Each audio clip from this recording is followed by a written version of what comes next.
Don't. Because if I start, Eddie's gone. Eddie, don't. I swear. What I missed. Dan knows. You had to be in the limo Saturday morning. Okay. We'll tell you. Okay. And you're just going to get that tilted German Shepherd look on your face because you're just not going to get it. Not going to get it, okay. I'm not even sure why we're still laughing. We're riding in the limo from here to the station out to Flower Mound where Cody lives. Did a bicycle delivery.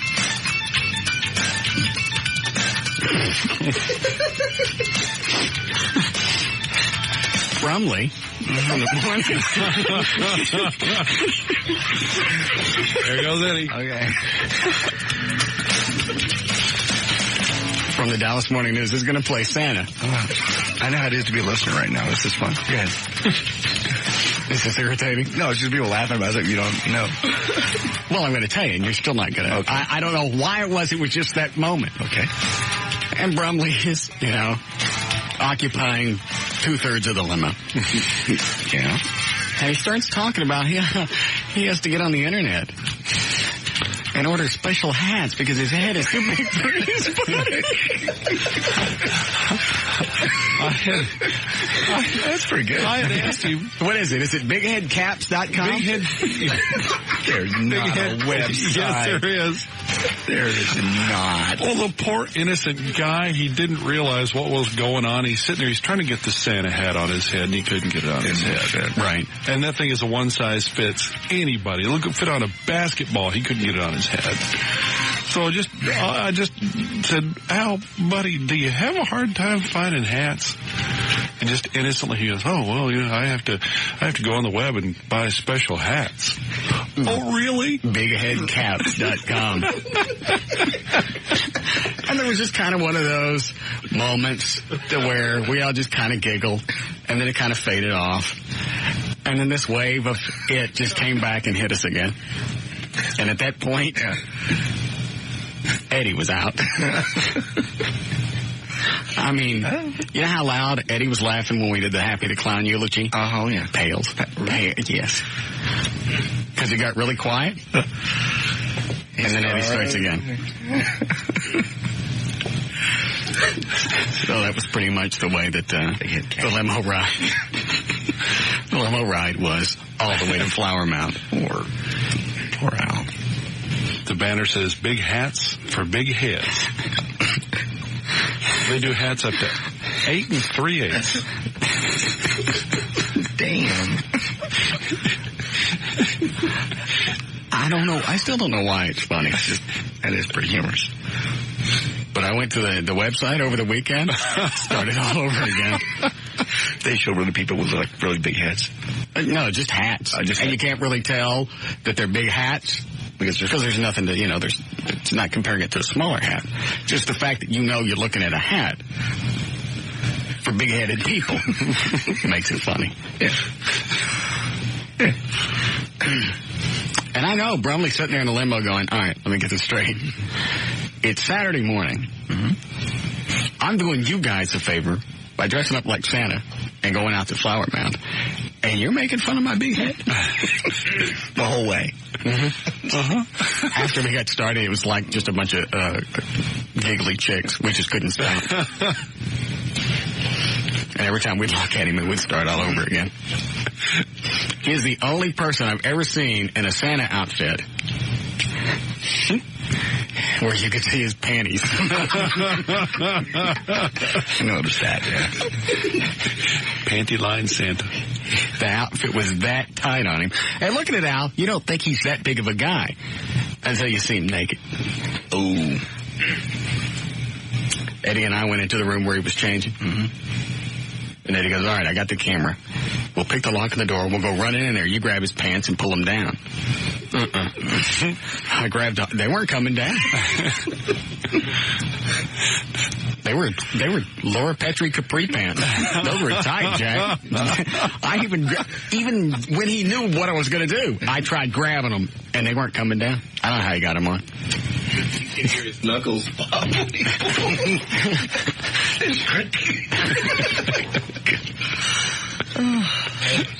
I missed all the fun. I gotta pull my pants up. Oh, my fingers. Oh, damn it. And his head was so big, he couldn't get the Santa wig on and the hat. So we had to opt. Santa wig, hat. Finally, we just opted for the hat.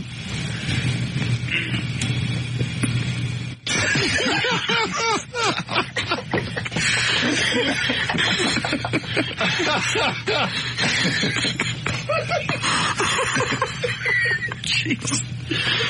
This is exactly the way it was in a limo. Get really quiet. Yeah. Everything's fine. And he loses it. Yeah. And then Start all over. Oh, man.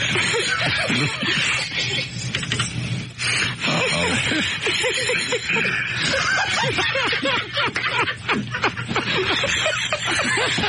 I know who that is. Al? Yeah? Y'all having fun? Yeah. Oh, I'm glad. I'm glad I can bring a little sunshine into your miserable lives.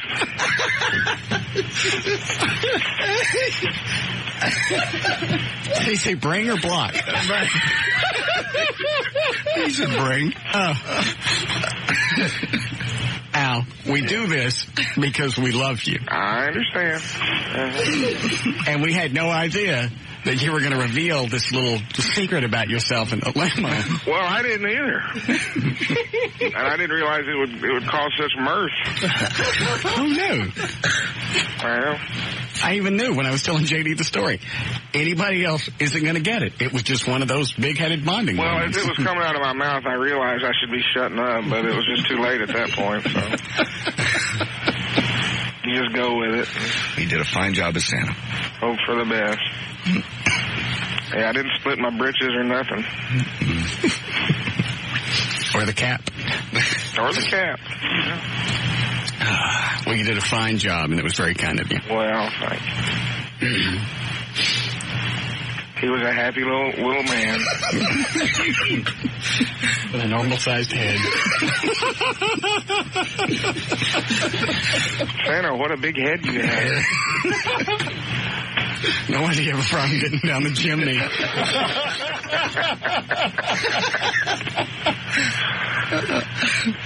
Well, I've been pretty much dreading this all weekend, so I'm glad at least it's here now. It's not bad. Okay. You certainly can't tell by the picture, your picture in the Dallas Morning News next to your column each week that you have a problem buying hats. No. I mean, it's not like I'm the Hunchback of Notre Dame or something. What size hat do you wear? It's over an 8. I'm not sure exactly what size is your head, Dan? Mine's a 7 5/8. So that's hard to find a hat that large. I can imagine the trouble that Al had. What kind of hat would you like, Al? I think it would only be fair that we'd buy you a hat that you've been wanting.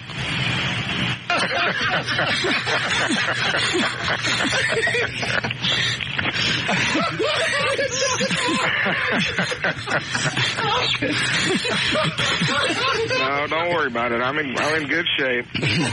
Of course, I had to hit the delay, but yeah, I heard it. Yeah, as long as you heard it, that's all I really care about. I heard it. 50, 60,000 people. I don't care. Are you sure? I tell you what, you go to the big-headed cap site, pick something out nice for yourself, and I'll order it for you. Okay. You put up with a lot Saturday, and you certainly put up with a lot today. Oh, well, yeah. And we couldn't have done the Santa thing had you not been there. I can't say I don't deserve it. I'm the first to admit I've... What about your parents? Do they both have abnormally sized heads? No, actually they don't. I'm just, I guess I'm just a freak of nature. I don't know.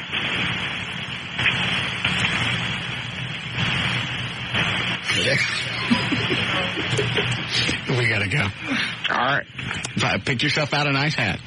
I'll do my best. And then let me know and we'll order it for you. Okay. All right. Bye. There we go. The very sweet, big-headed Al Brumley from the Dallas Morning News. Look, a good time. I missed it. See, not really funny, but it's just one of those things that hit you. Yeah. And then you're gone. That's odd. Well, it was. It's just the fact that he brought it out. He just kind of relaxed, taking up part of the limo, going, I got to order special hats. Hats to it. And as soon as he said bigheadedhats.com, he's like, all right, that's it. Bye. Here's the name of the website. I think that's it. Or just the fact that he had to go to the internet to be able to find hats for his head. Yeah.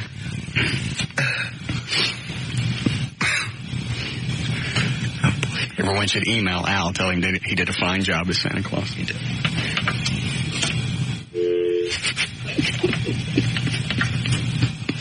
Go ahead, you're on the air. Oh, Dan? Russ. Oh, Russ. Yeah, this is Dwayne. Hey, listen, I just wanted to tell y'all that I think it's really cool what y'all did for with the bicycle and all. Okay, thank you. Okay, no problem. All right. And I want no more crap from you ever about being a wuss. Guess you leave your sunglasses on because you were crying.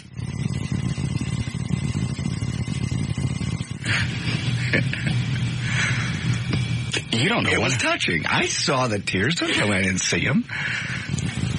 Nobody can hear you. You can't tell anything. I cried when somebody passed away. I wasn't crying. You were too. It was cold. Like a baby. You were not. I was not crying. You were crying. It was leftover tears from Al's head. No, it wasn't either. Isn't it funny nobody else saw? That's not my fault. Oh, I was watching Cody See? ride his bicycle. Brought a little tear to my eye, and I turned around to say something to Russ. Tear streaming down his cheek. Shut. It was very touching. Well, we won't be doing that again. Because the emails are just flowing in now. About stuff People want you to do. wanting stuff. Bills, family stuff, problems, carburetors, transmissions out. Can't get to work. My head's too big.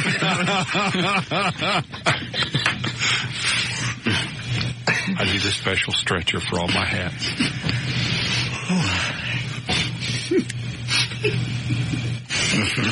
It is a big head. It's very large. I know.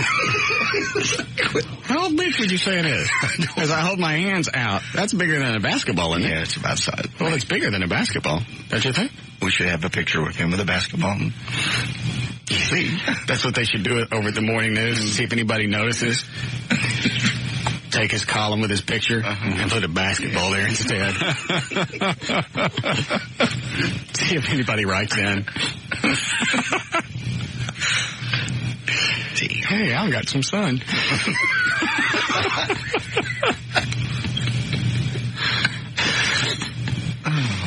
Lord. All right. Look at that. Kill the first 15 minutes of the show talking about somebody's big head. And you crying. I didn't cry. You did. You didn't see anything. What? Thank you. Why can't you admit that you became a little moist? I wasn't moist. He was crying. I was not crying. You were. You actually saw tears on coming. both You saw cheeks. absolutely nothing. I saw you wipe the first one, and then you saw me looking, and I saw that your cheeks were wet. That was very nice. It's touching. That's a moment. We'll just move on. And you just gave me so much crap when I cried about Cindy. I wasn't crying. It's okay, Russ. Everyone else was emotional, too.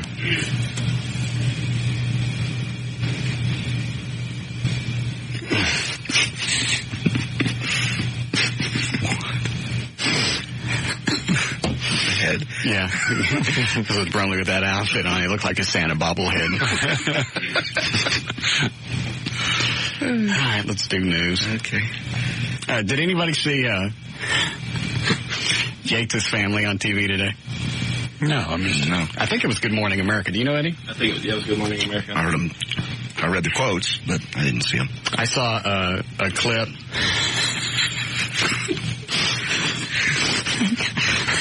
Damn big head.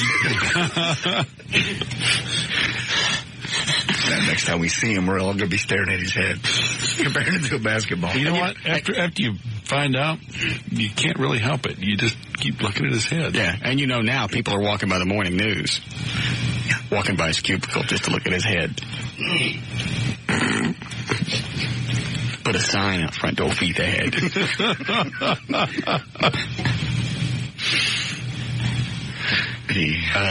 Andrew Yates family. Yeah. Good Morning America. I only saw a snippet. They were talking about, how she drowned the kids and that stuff. Mm-hmm. Never once did they blame Andrea. Mm-mm. In fact, they're now turning everything back on Russell. Yeah, that's what I got to do. Do you have the story? Yeah. Hold on, let me grab these. And we'll get into news. Go ahead, you're on the air. Hey, why hasn't anybody posed the question, how big was Al's head before he got the trim? Before he got the what? Before he got his head trimmed. What do you mean? Wasn't he the one with the alleged tumor? Yeah, but that was on the inside. Okay. So what do you mean? His head must have been bigger before. No. Okay. So what are you trying to say? If his head's big now, it must have been bigger before he had it operated on. Why would it be bigger before? I'm sorry, I just thought it might. Thank you. You have to do that like once a day. Just one. Make an example. I've almost decided just for Dan, just to let the idiots through when they call up and they want to tell jokes or whatever. Because maybe they think, as they're calling Dan, since he doesn't let any of them through, they're thinking, hey, nobody's calling in with any good jokes. We should call in. That's the only thing I can think, why they continue to do it. They know we don't like jokes. Bumper sticker craps. There's a guy on my voicemail. Listen to this.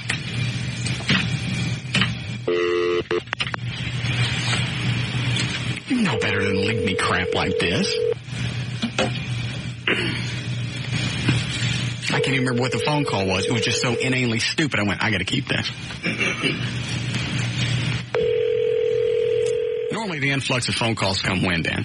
Hi, this is Russ. You can press. Please enter your mailbox number.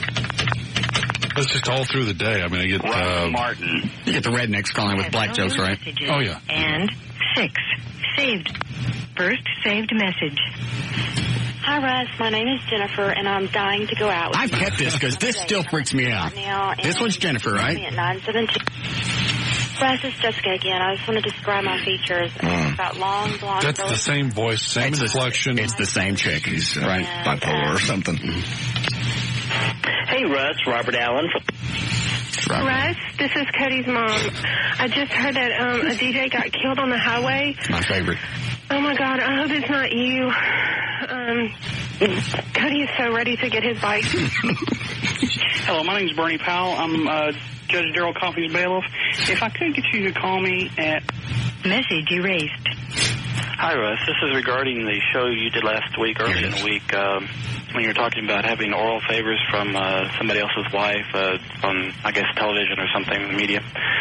I was curious. I called in, and they didn't let me ask you this. Did she swallow the evidence, or does she have your DNA on her dress? Just curious. Be an interesting thing to know. Anyway, I really enjoy your show a lot. Here comes fun, weird, and strange, and just a lot of fun. Take it easy, or in this case, I guess, any way you can get it. Why would you do that? That was painful. Yeah, it was. And he hung up and went, double snaps to me. I'm going to make it on the air. You can't wait till Russ plays that. Wait till he hears the line about take it any way you can. And he'll be on the floor. If you think Hal's big head is funny, listen to this line. Any way you can. Huh? That's right. Anyway, just let them through. Are you sure? Maybe if we pound a few of them, they'll get the idea. Okay. Because it only eats up your time. And the good people, the normal ones that are trying to get through, they can't get through.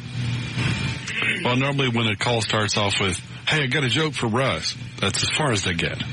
I've already disconnected them. Why would they think we would want that? I don't even... That's another thing that just dumbfounds me. Because whenever we get into a conversation about a particular topic that there are jokes associated with, they will, like with fat women, I invariably get the fat girl on a moped joke. Not just once or twice. I got that email over the weekend from some guy. Not just once or twice. I will get it 20 or 30 times from various original fellows that all think they're the first one to call in with it. Right. Nobody's ever heard the fat chick on or being the moped and the fat chick thing. Nobody was ever in the 6th grade. I'm telling him, get these phones taken out of here. You can't do that. Go ahead, Beverly, you're on the air. Yeah, Russ, about the Andrew Yates stuff.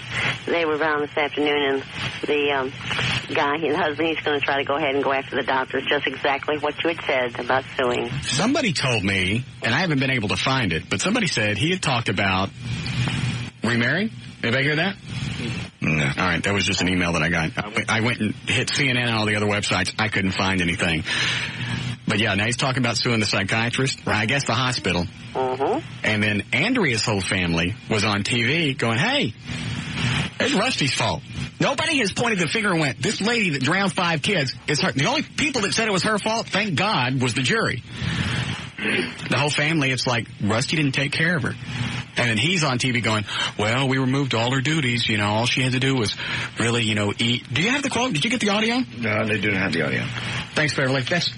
He actually said, and where the hell does he get these shirts? Oh, you get worse every time. This is the one about the family accusing her husband. You know the shirt that he's got on today? Is it just like that? Yeah. Oh. I just look back at Eddie on Eddie. Oopsie. But it's not on TV in front of, millions of people.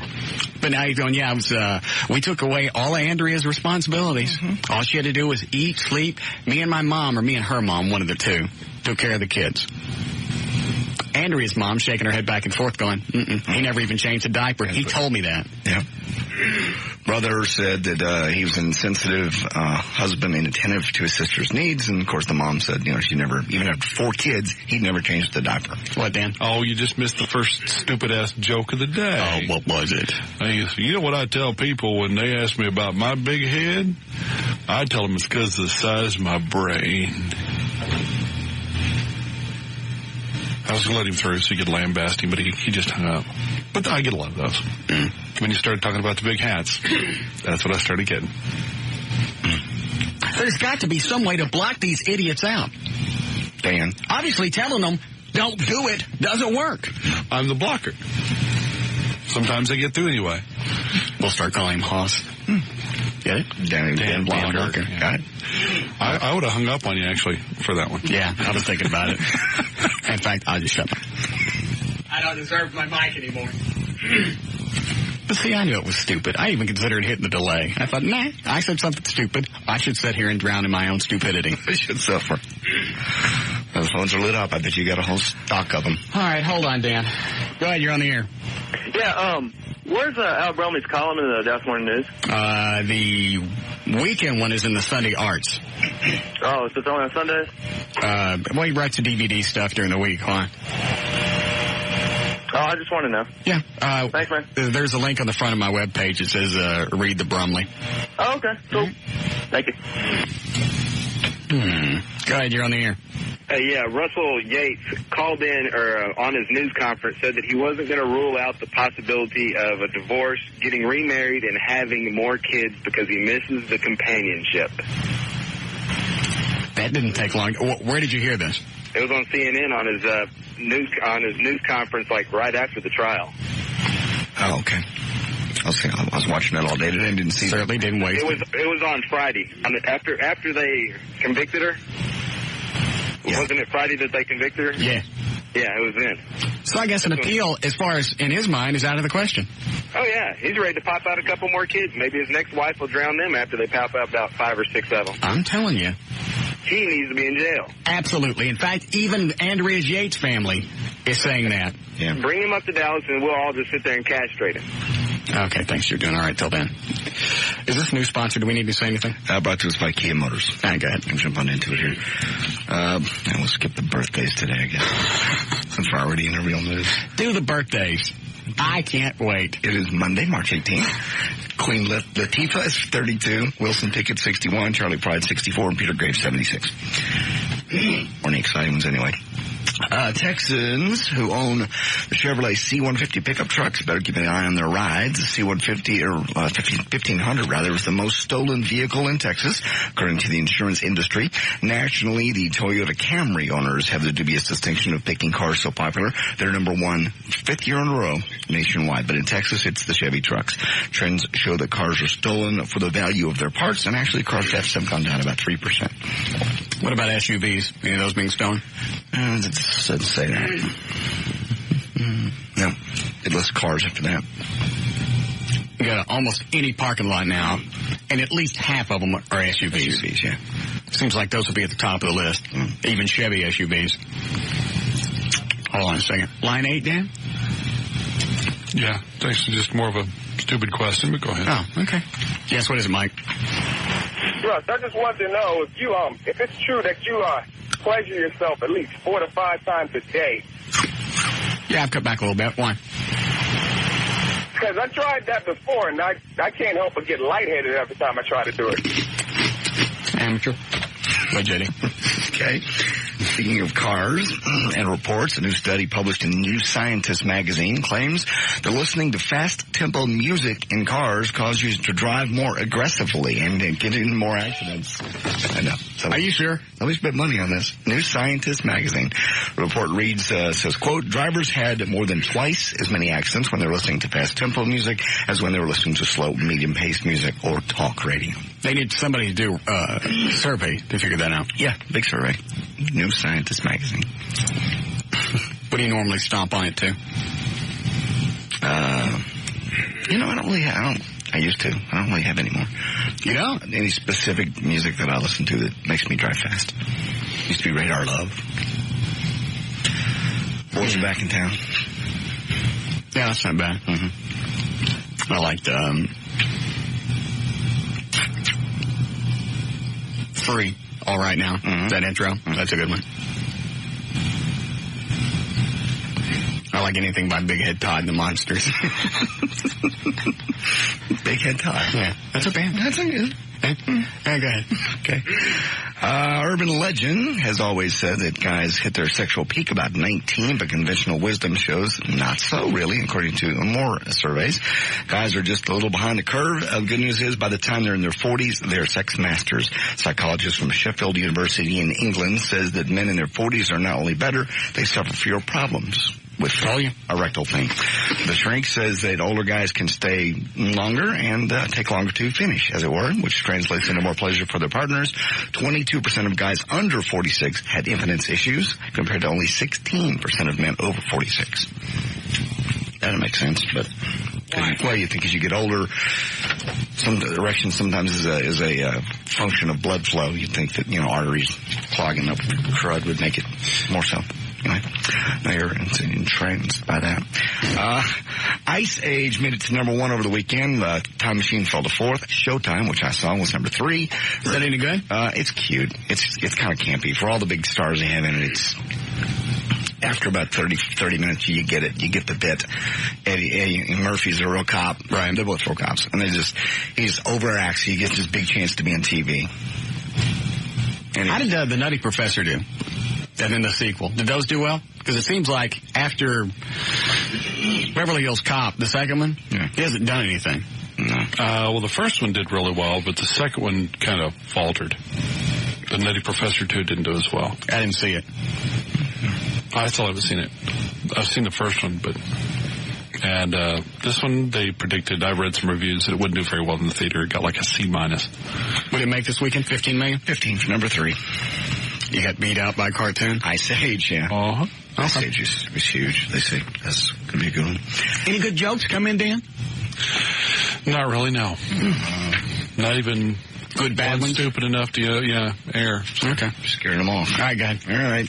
After beating Barry Williams speechless on Celebrity Boxing last week, Danny Bonaducci now says he wants his next opponent to be Joey Buttafuoco. Fox was so pleased with the ratings Wednesday night, they're planning another one of these things for May. Turns out that Joey was backstage as an alternate. Originally, he was going to be lined up to fight Rick Rockwell, but Rockwell backed out. Anyway, Joey said something that Danny found objectionable. The two men almost came to blows. Danny then reportedly, and you could hear Danny doing this, you're not so tough when your girlfriend isn't shooting anyone, you bitch. There's some bad blood between those two guys. So they're looking at whacking each other around. Yeah. When are they supposed to do this next thing? I'm still pissed off I missed this last one. It was pretty good. They're still running. I saw a still shot of Barry Williams, Greg Brady. Yeah. He looked pretty fat. Yeah. I don't mean like fat, just out of shape. Puffy. Yeah, puffy. I didn't see anything else, though. I wouldn't want to fight anybody, did you? He's a scrapper. Well, he is, since whatever he was on, he got off of. Mm-hmm. And then I guess, back and forth now that he's on the TV show with Mario, whatever his name is. Lopez. They kind of, they box together. They work out. They're little buddies. That Mario Lopez, every day during commercials on Channel 8, I'll flip over just to piss myself off. What a woman kiss up. He is. Well, that's kind of his gig on the show, though. That's his place. I don't know how somebody couldn't just look at him and go, shut up. Because the ladies in the audience are all going, they absolutely eat it up. And the fatter they are, the more they love it. Because the fat women, those are the ones that, thrive on the attention. A lot of the hot chicks are onto his crap. But you just see him, he'll say something so sweet, and they just melt. Makes me puke. Go ahead. All right, over the weekend, like I said, the Showtime, it was one of the films. This is William Shatner here in cut one. I got no disc. I didn't give it to you. Sorry. There you go. Shatner, who's at one point, it's kind of funny, he leans back. Robert De Niro is trying to do a little promo for the TV show, and he can't get it right. Shatner leans over and he goes, this is the worst actor I've ever seen. Cute. I had met Eddie in the streets of Paramount, just nodding hello, but I'd never met Bob. And it's such a pleasure. There's a kind of fraternity of actors where even though you don't know each other, you know each other. And that's the way it sound like Bill dropped his broom. Was with Robert De Niro. I just love how after they make the movie and they're promoting and everybody's gushing all over everybody else. Here, Rene Russo talks about working with Eddie and Robert De Niro. Did you hear she was raised by lesbians? No. You didn't hear that? Yeah. Right after the whole Rosie O'Donnell thing, she came out and said, lesbians raised me. I'm normal. No, you're not. Eddie and Bob are pretty quiet people in general, but it is just... She used to be hot. She's like turning into a caricature of herself. Yeah. So much fun to watch them work. I just have loved...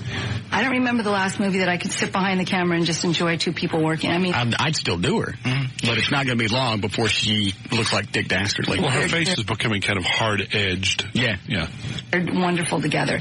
Bob comes from a real, honest... Who's Bob? Robert De Niro. When you're close, when you're in the clique, got it. You call him Bob. Plays his comedy as straight as can be, and so does Eddie, but he's just got a twist of... I don't know. I don't know what... All right, I'm out. Okay, we're done. That's it. Anyway, Showtime. All right, there's news and information brought to us by Kia Motors. I'm J.D. Ryan on the Talk That Rocks Texas, the new 105.3 FM Talk. Go ahead, you're on the air. Yeah, I got a joke you might like. Okay. There's this white dude and a black dude. White guy's always bragging. He's always getting laid. Black guy asks you think they got the idea? No. This is their chance for a moment of fame. You think? Poetry. He says, poetry, what's that? So the white guy tells him, he says, man, I don't know. I just you actually tell these jokes at work with all your friends and stuff? Huh? You tell these jokes with your buddies and stuff at work? Oh, hell yeah. Yeah. What do you do for a living? I'm a welder. Yeah, okay, of course. Go ahead. I can't wait to hear the end of it. Go ahead. Okay. Yeah. So he says, well, how do you get laid all the time? He says, well, I tell poetry to them, all stupid stuff. Just make up stuff. Does anybody really care what the punchline is? Are you sure? Oh, because he's the guy, I can't. Hold on. I'd like to bring you back to my place. Something stupid. So he says, all right, I'll try it. So he goes out that weekend. Next Monday morning, he comes back to the black station. The Russ Martin Show. All right, because we'll probably forget. KYNG, Dallas, Fort Worth, Texas. Check on traffic. Jonathan Dodge. phone's grounded. Are you not in the air? I am on the ground. All right, what do you got? All right, this report brought to you by Wells Fargo and Randall Knoll. Northbound, 45 Julius Shep, just before the merge with 75 Central Expressway. Only one lane is open and for the ramp onto Woodall Rogers westbound is blocked due to an accident involving two 18-wheelers on I-35 Simmons northbound to Walnut Hill. Watch out for delays due to the extra ramp being closed due to an accident on 635 OBJ from 75 Central to Webb Chapel. Heavy traffic due to various lanes blocked due to partially a couple of wrecks and the high-five construction. In Fort Worth southbound, I-35 just prior to the Seminary Drive exit, police have moved a crash off to the shoulder. Onlookers are causing a bit of a slowdown. This report brought to you by Owen's Country Sausage. Try something different for dinner. Delicious Owen's Sausage or Snackwitches. And now you can buy Owen's Sausage or Snackwitches on special. Two for $4 at Albertsons. Owens, from our family to yours. That's traffic. I'm Jonathan Dodge. And the new 105.3 FM. White Lightning. Thank you, Jonathan. Thunderstorms, maybe some severe this evening. 48 for the overnight low. Should be clearing out by tomorrow afternoon, and 70 degrees for the high. 68 degrees currently at the Talk That Rocks, Texas. The new 105.3 FM Talk. All right. Grab this. Go ahead, Christian. Russ. Yes. Thursday night. Yes, ma'am. Fox is showing an encore presentation of the boxing match. Well, what time Thursday? I think it's at 8 or 9. I didn't catch the time, but it's Thursday night. Not our drinking night? It is normally. All right, we'll have to record it then. All right, thanks, sweetie. Sure. Bye-bye. Yes, Ahmed? Hey, what's up? What's up? What is it? Hey, I wanted to know more about JD's one-legged chick. Why? What happened? There's no further improvement on that. There's what? No further improvement. What do you mean? Did he progress on that? On what? Did it grow back? What are you asking me? Did that leg grow back? No, it didn't grow back. What do you want? Well, nothing. I should have shot you when I had the chance. Well, did I tell you about the joke? What joke? Oh, no. The guy swallowed a toothbrush. Do you not get the thing? I don't want anybody calling with jokes. Well, I don't like jokes. They don't make me laugh. They're not funny. Unless you got a acetylene torch in your left hand. But then all of a sudden it's funny. I mean, like the guy that just called. I'm a welder. But guys laugh at this joke all the time. Yeah, you know what they call me around the welding yard? What do they call you? He was brushing his teeth and he swallowed his tooth. Shut up. They tell me around the welding yard is I'm the funniest man on Merv. We don't even need TV anymore. We got Bob with the. I had to get Tom and Joe to call in for me. Yeah. Last week I burned off two of my fingers with a acetylene torch.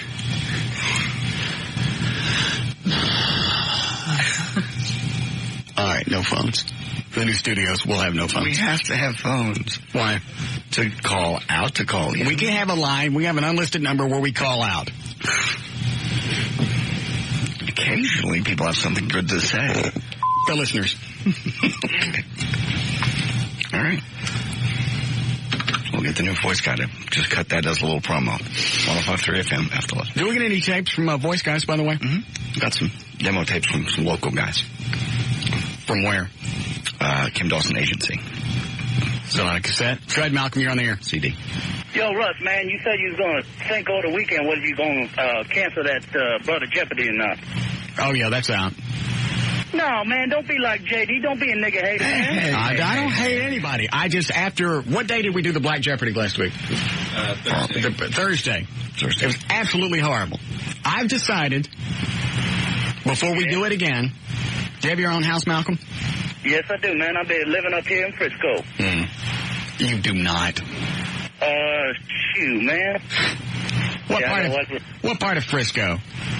Over here on the west side, man. I'm off 720 and Dallas North Tollway. Yeah, okay, that makes sense. That's all right. Before we do Brother Jeopardy again, yeah, you're gonna have to burn a cross in your own front yard. And man, that's whack, man. I want a picture of it. I want a picture of you smiling in front of the cross, burning in your own front yard, and then I will no longer be mad at the black community. Man, that's whack, Russ, man. I expect that out of JD, not out of you, bro. I didn't say I was going to burn it. I said burn it yourself. It's different if you burn it yourself. That's the way that you show penance. Oh, man, you letting a few brothers screw it up for the rest of us. Man, this is just, man, Russ, man. I can't help it. I can't suffer through that again. All right, man. Peace out, man. All right. In a minute. It's been on before. It's been good. Well, this last time was enough. Okay. It's horrible. It was pretty bad. Not only did they not know anything about their own heritage, one of them right in the middle went, this noise, I'm out of her. And hung up. We're not doing it again. Okay. Until I get a picture of a black guy in his own front yard burning his own cross. Okay. Until then, and I'll put it on the website. Until then, I ain't got nothing to do with the black community. You people have pissed me off.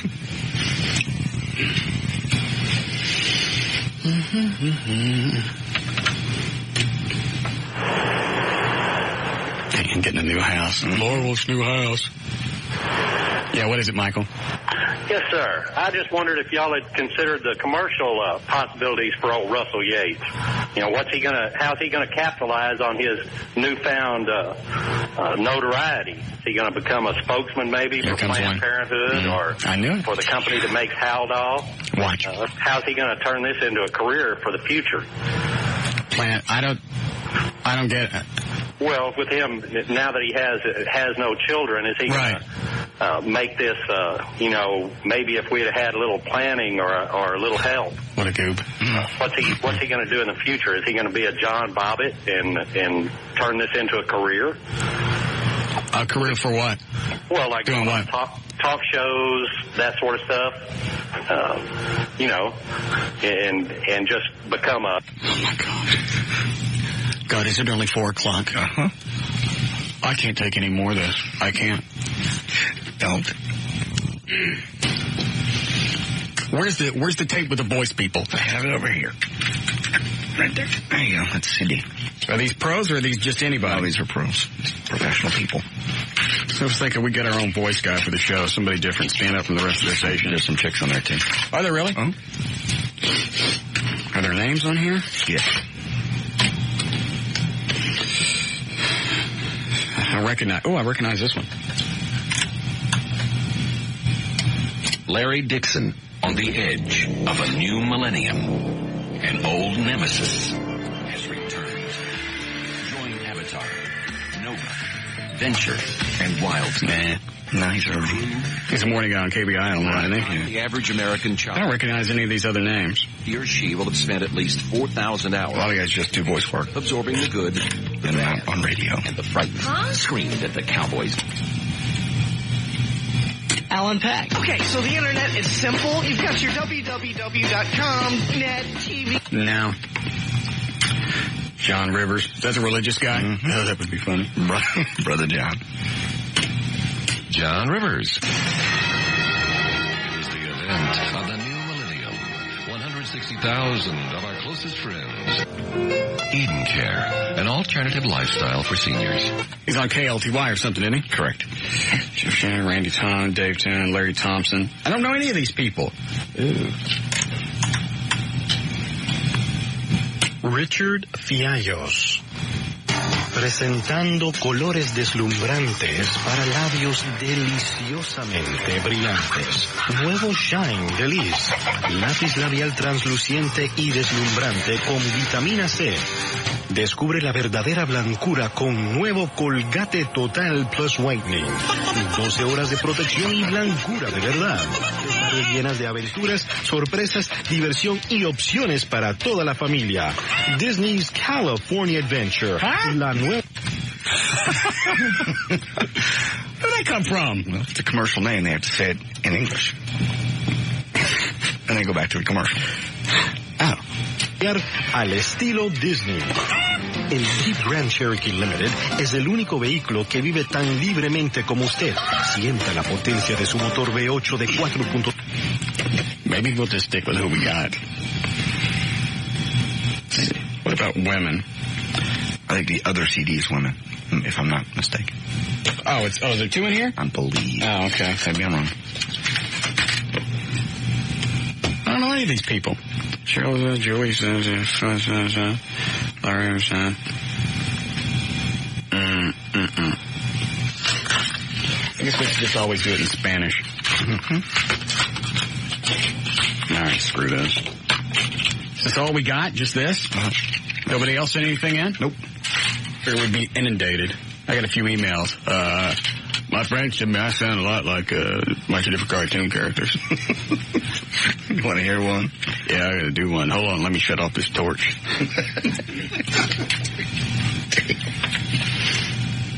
So, Dan, when are you and Lauren moving? Everything's Lauren. You notice this? Oh, yeah. This whole contract negotiations. What was the thing? Did we talk about this on the air during the contract negotiations? The big thing you threw out in front of Bob? Well, here's the real reason I want to make more money. Well, the fact my wife, I'd like to finally make more than my wife does. You said that out loud to Bob? It was getting a little tense in the room, so sometimes I'll throw out something kind of silly. Yeah. And it kind of releases a little bit of tension. It takes people off their guard, lets them relax a little bit, and then you ask them for the money again. Was there any tension in the room, JD? It was just you and Dan and Bob, right? Right, none that I perceived. So things started getting a little tense, and Dan goes, well, maybe that's why everything went so well. It's because JD didn't realize there was any tension in the room. It did go well. No, it didn't. I think I had to stand. Here comes Bob. Oh, God. What is this? Is this more voice stuff? Tons of voice stuff. Flash voiceovers. So was it getting tense in the room, Bob, when Dan threw out the thing of, I'd like to make more than my wife? Yeah, that really helped his case. That helped his case a lot. Was that the clincher? That was a real clincher, absolutely. We're thinking about buying a bigger house. Oh, well, you didn't explain that, Here, just take this checkbook, put in whatever you want. Fill in the numbers. Absolutely. All right, thank you, Bob. Bye-bye. Thanks. The Rock Station, 96 Rock. If you don't get your local news on WGCL, you don't get it. News Radio 1370, WGCL. The bastard child of Las Vegas radio. This is the Rock Station. Comp 92.3. Z95 reminds you. Accidents cause people. We're Destiny Shop. Why? Accidents cause people. All right, that one's out.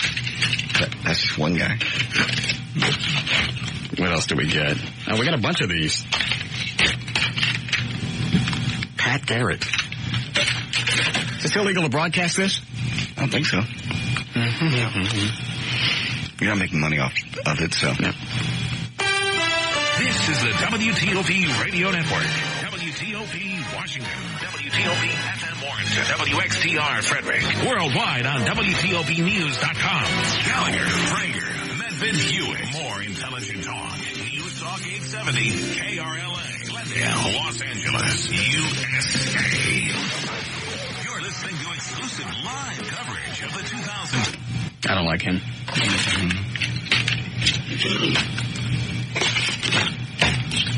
Maybe we should get a black guy. That'd be fun. Why would it be fun? Hold on down. Make the show stand down. Oh. Female.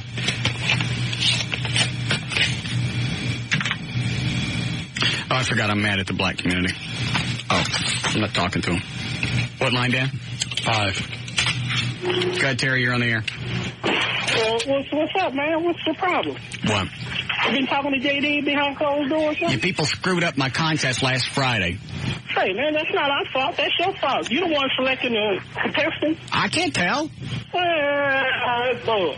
What? Yeah. No. Well, let's negotiate here. All right. What do you want to offer? What's on the table? What you need. I want to... Forget about that cross-burning thing. Yeah. You're going to get somebody ass whoop on that. Why? We don't play that, man. You know what? It's your own house. You can do whatever you want. It's your own house. Yeah, In fact, that would scare the Klan even more. Think about it. You burning crosses in your own front yard? You know what they say. That is crazy. Nah, they ain't going to say that. Yes, they would. You know would. what they going to say? The black community going to say? That Uncle Tom... You know what they going to say. Now, what? What do you want to offer? Okay. Y'all got that stun gun thing going, right? Mm-hmm. Y'all never stunned a black person yet, have you? No, I don't think we have. Can I shock you? Well, But I want something in return now. Well, then I'll open the game back up to the black community. Until then, I don't know. Yeah, okay. Well, let's put JD ass on the line, too. No, JD didn't do this one. You did this one. Huh? You're on your own. Oh, man. Either send me the picture or come up. Okay, what about a picture of me in chain with JD in his Klan outfit? I don't have a Klan outfit. That'll work, won't it? Him standing over me with a bullwhip? Stop it. JD, that could be your press release picture that we send out all the newspapers when you do stuff. I'm not doing it. Send the picture of you and Terry out. No. Yeah, that could be the headline. Yeah. This how you take care of these niggas that get on That could be JD motto. No. All right, that's what I want. I still want the picture of the cross in the front yard. I gotta go. Signature sound of Paul Armbruster. Radio. We are Chicago's all-new 94.7. The Zone. The best of... I don't even know who this guy is. There's a new radio station in the CSRA. And it's CSRA. 92.3 and 100.9. The Beat. If I was mad at black people, I actually like a black guy to do the voice. Stay tuned. Guy sounds like everybody else. Yeah. Best music mix. They always make it sound like it's on the phone. Let them cut in. Everybody's getting the point. Spend millions of dollars to perfect the sound of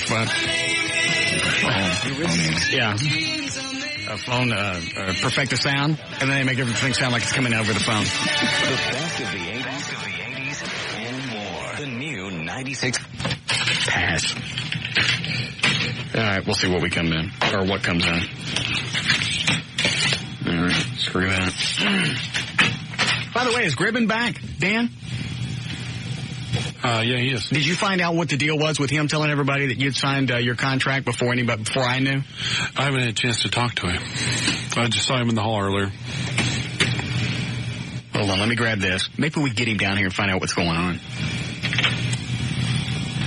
I hate to interrupt this fabulous bit of playing radio stations from around the country, but I think it warrants stopping it. What is it, how do you say your name? Nehemiah. Nehemiah, go ahead. Mm-hmm. I'm calling because I'm hearing you cut a promo for this Flintstone joke, and I'm dying to hear it, so make me laugh. Are you a black man? Yes, I am. And you want to hear it. Didn't they figure out the punchline? You made it pretty clear Friday. People are still calling in. You're kidding. No. I missed the show Friday, so I didn't hear it. It's about the 10th so far this afternoon. All right, I'm going to tell you. Okay. All right. And I'm only telling you because you want to hear it, right? That's fine with me. All right. What would you call the Flintstones if they were black? I don't know. What would you call the Flintstones if they were black? Okay. Is that it? That's it. You waited all weekend for that. Yeah. Basically, because the guy they called, he laughed his balls off like it was just something amazing. It actually is a funny joke. It's probably one of the funniest, shortest jokes I think I've heard. There's really no big setup. Everything goes through your mind what the possible answer could be. Then the answer's so simple. But I can't say it because it's the N-word. Hey, I understand, but I mean, I've heard plenty of jokes. No, you haven't. That's probably the funniest one I think I've heard. Okay. What's the difference between them? Wrong. Did you find Gribben? I'll go get him right now. Okay. I think he was going to do the black man and Batman joke again. Oh yeah, that was a lot funnier. That's where he was going. And people don't even load up the phone lines because we're not telling you. Either you get it or you don't. And I want to see how Gribben turned this whole thing Friday of saying Dan actually told him that he signed his contract. Was it Friday? Thursday. Whatever day it was last week. Last week was a blur. Yeah. Just down with the whole contract negotiation stuff. I just want to sign this and get it over with. Didn't tell you what he bought him the weekend, too? What? Well, is he in there? No, he's not in there. Bought his wife a stun gun. And he bought himself swords. What does he need swords for? He went to the gun show with that. I could see a chick need a stun gun for self-defense. 2 weeks to show you it's on him. She will. Yeah, you're right. 2 weeks. It's like the chick that you gave mace to, and she sprayed you with your own in your own house. Same exact deal. There he is. Uh-oh. Where do you want it? Well, right out there is fine. Oh, hold the door open. So how did you find out about the contract thing with Dan? I have no idea what you're talking about. Dan? What are you talking about? Did you or did you not say congratulations to JD because you heard that Dan had signed his contract? No. JD? I never said that, JD. What happened? You never said the word. Thinking of another salesperson. On the phone, you never said congratulations, and I went. I never And I said, how do you know? I never said that. You know. So I told you. Did I tell you? I never said that. It's that simple. I didn't do that. Is that true, JD? No. Oh, come on, JD. I'm sorry. I'm in enough trouble with this man already. How did it happen? He was calling about something else. Right. About the men's club. And he said about an appearance that's coming up. Got it. And he goes, oh, by the way, congratulations. And I went, about what? The contracts. I don't know what you're talking about. And that's basically it.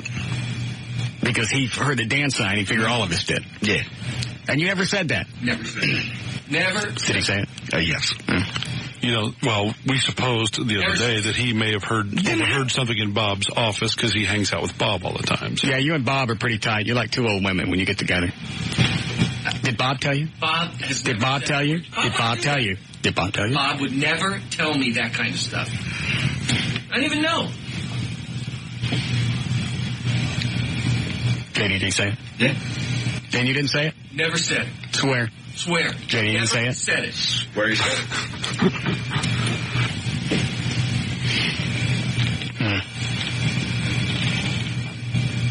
Okay, thanks. Okay. Bye. See ya. Oh, hey, Steve? Yeah. How's your car? I got a new car. Yeah, I know. Yeah, it's really nice. Yeah. Good mileage? Beautiful. Good mileage? Great car. Beautiful car. Leather? Leather.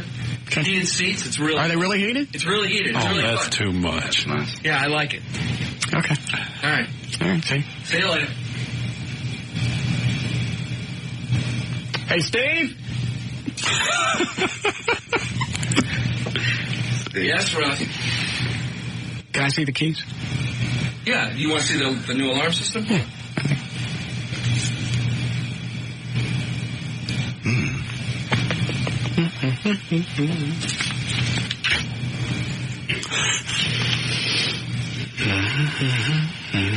One moment, please.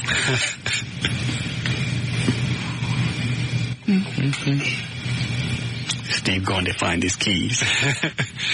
Somebody called and wanted to know if we were going to, whatever happened to the hold music when we had our little conference. Yeah, I got bored with that. Did you? I think dead air is funnier. See, if you put on hold music, it kind of indicates that you really care. Dead air, that's just a total disregard for anybody listening. Back to the new model line. Yeah. Yes? Where are the keys? I don't know. Where are they? You got that smile, Russ. Where are I have no smile. Maybe. Where are my keys? Maybe you forgot and left them in the car. Russ, where are my keys? They were on my desk. I would check the car if I were you. Russ? That's just my suggestion. Check the car. You mess with my car. I'm not messing with anything. See if he can leave him. Yep. Hey, what? Yeah. Yes, he's walking out the hall. He just went out the side door. See if he goes out the elevator. There he goes. All right.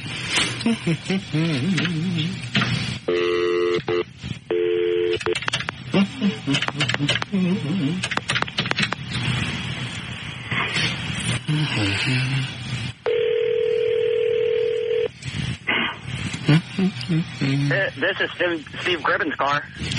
William? Yeah? Are you all right? Yeah, I'm fine. All right, Steve's on his way down. Oh, no, you didn't tell him. That's the whole idea of the shtick. Are you naked? Yeah. This is our naked buddy, William the Midget. Oh, the old guy. Hey, you know what? Don't do any shtick, William. Just sit there. Be naked in his car. I think is plenty. No, William, just shut up and be naked in his car. Well, I'm definitely naked. Let me know when he gets down there. Are the doors locked? My doors? Yes. Oh, hell yeah. All right, okay. I'm not that stupid. Okay. Stop it with the shtick. Just sit there and be a naked midget. This is his chance for his own show. Yes, I know. William, it'll be okay. I'm kind of scared. Okay, just shush. Just let me know when he gets there. I think people are looking at me. Well, I imagine they are. Imagine. Now, you know what to do when Gribben gets there, right? Yeah. Okay. Here it comes. All right. He's coming. Oh, God. Oh, God. This guy. Hey, buddy, how you doing? I sit in your car. I'm in your car. It's good that he told him he was in his car. I've seen it. He's out the window. This can't be my car. There's a naked midget in it. I can't. No, I'm not opening the window. He said he's going to call the cops. No, he's not. Hey, William? Yeah. Go ahead and start doing it. Huh? Go ahead and start. Okay. Here we go. Oh. William will now pleasure himself. Oh, no. This is hard to concentrate on. In his brand new car. God. What in God's name did you come? How'd you come up with this? It's just one of those things. Stop, I can't concentrate. All right. Yeah. Hey, is he? Yeah. Do you have the squeeze bottle? Yeah, I do. All right, just hit the window with it a couple of times. All right, here we go. What's you got a squeeze bottle of? Man, oh.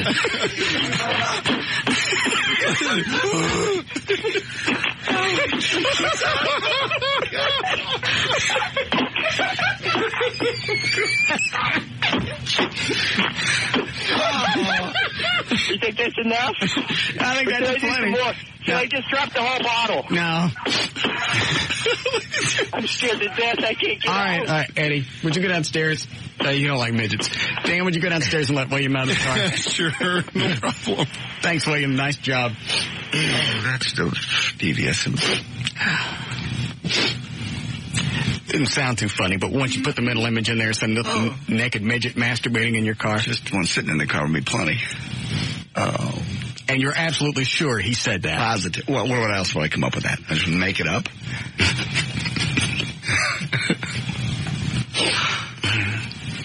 I just think it's funny he denies it. He's a sales guy. I know. I've never seen anybody lie so adamantly. Slick. Yeah, I never said it. And he's calling you a liar. Exactly. Standing in the room. To my face. What? Just coming out to your new car and seeing a naked midget playing with himself. That's disgusting. Hold on, the hotline's ringing. Dan, is that William again? No?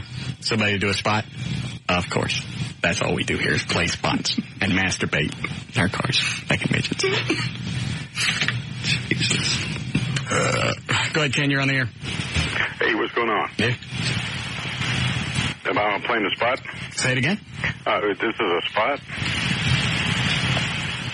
I don't understand what you're telling me. I'm not telling you anything. I'm calling up. Okay, and I said what?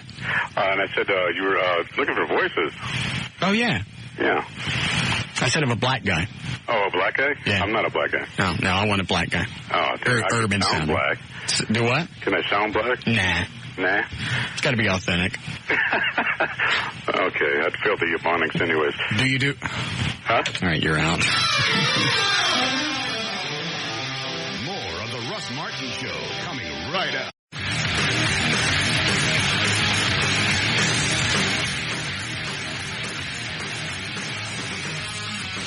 Do you have it or you don't? I do not. It doesn't really matter. People have been copying me on the letters that they're sending to the Dallas, what? Not Dallas. ADA. Yeah. American Decency Association. Oh. Yeah, let's see. .org.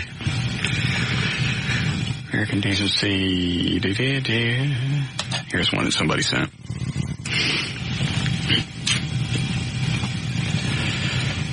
Yeah, that's not a good one. They think Harold and the CFE are tied because the organization in, is it Fremont? Michigan. Fremont, Michigan. Right. writing to our advertisers down here, going, hey, do you know what show you're advertising on? Listen to what Stern did in 99. He wasn't even on here in 99, but these people are supposed to be offended.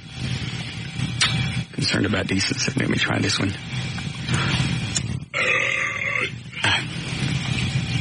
Mr. Johnson.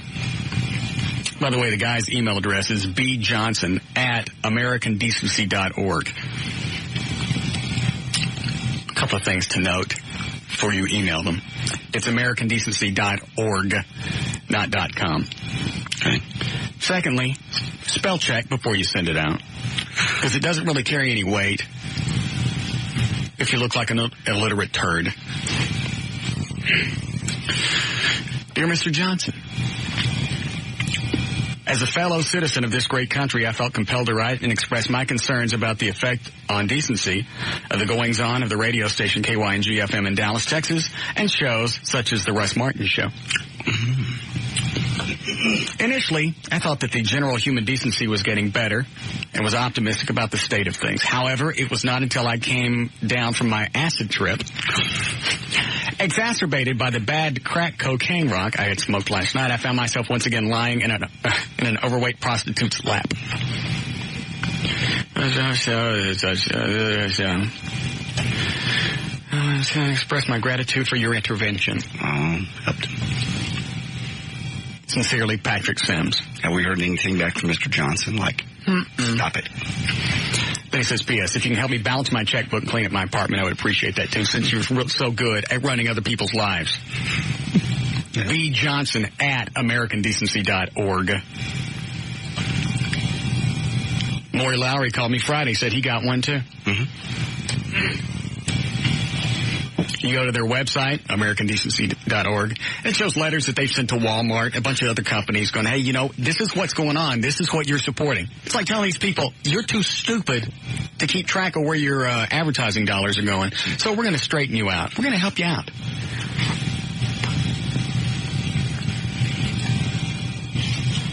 They live in Michigan, but they know what's best for us down here in Dallas-Fort Worth. It's not even like it's a local group. At least if it's a local group, you kind of cut them a little slack because they're trying to make their own part of the pond, you know, the way that they want it.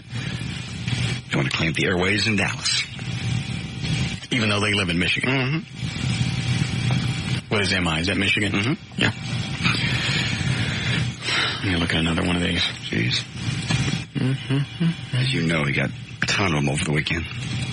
No, I bet he didn't, because half of the ones that were copied to me were to AmericanDecency.com. I don't know how many times we gave the address over and over and over. Some people didn't get it. I don't know how you don't get it. Or they got it wrong. And the ones that did make it through, then you spell check. Letter on Decency, American Decency. Oh, they also don't like Sports Illustrated, the swimsuit edition. Really? Yeah, they wrote Walmart. That needs to be removed. It's a masturbation magazine, which it is. Mm-hmm. And you don't want to shop at Walmart. That's your own business. Instead of worried about guns and stuff like that, they're worried about magazines, printed material in a Walmart. Walmart still sell guns? Yeah, some of them do. Okay. Yeah.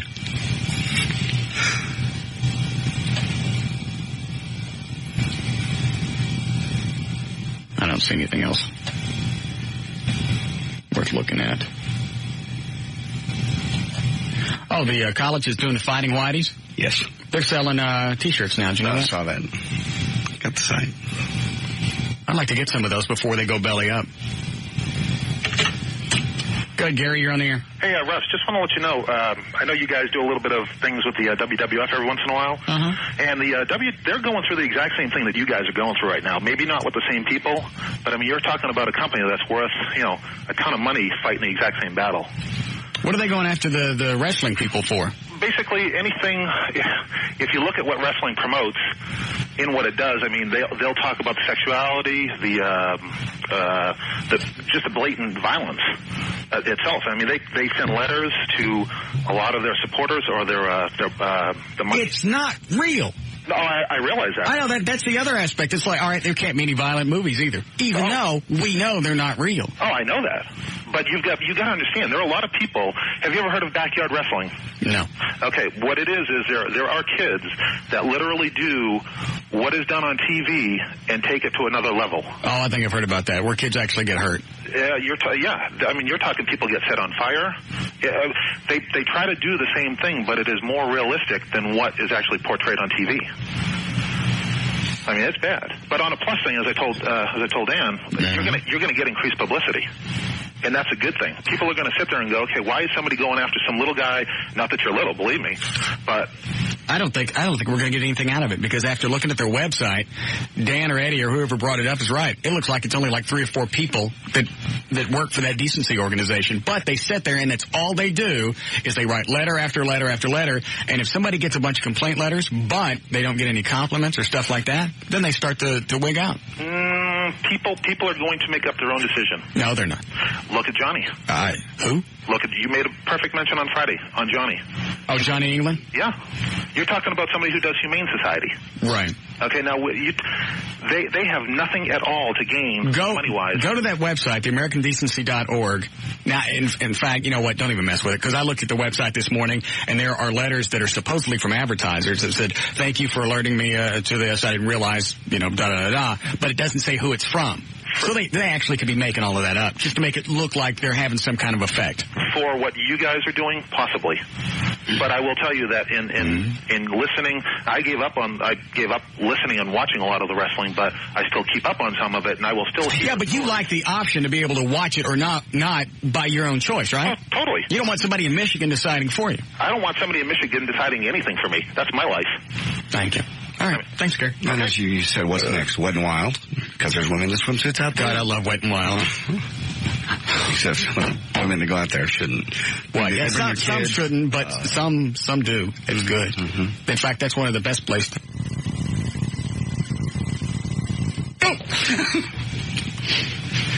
Yes. I won't address that anymore. Okay. That's a good idea. Go ahead, Luke. You're on the air. Hey, Russ, what's going on, man? Yeah. Hey, the company that's after the WWF, they're not only after the violence issue, they're after the TNA. They have a big problem with that, and they were trying to get them to pull all the... What kind of TA's in there? I don't watch it, so I don't know what's going on. What's in there? They have like the WWF girls and what is that place in Jamaica where like swingers go? Hedonism? Yeah, they have a big special on hedonism. He's still talking. Go ahead, Eddie. When the women wrestle, it's really close to watching mud wrestling. I mean, they just rip each other's clothes off. Mm-hmm. That's when they do the pay-per-view things, because it's pay-per-view. They nudity, all kinds of stuff. But you're actually paying to see it. Yeah.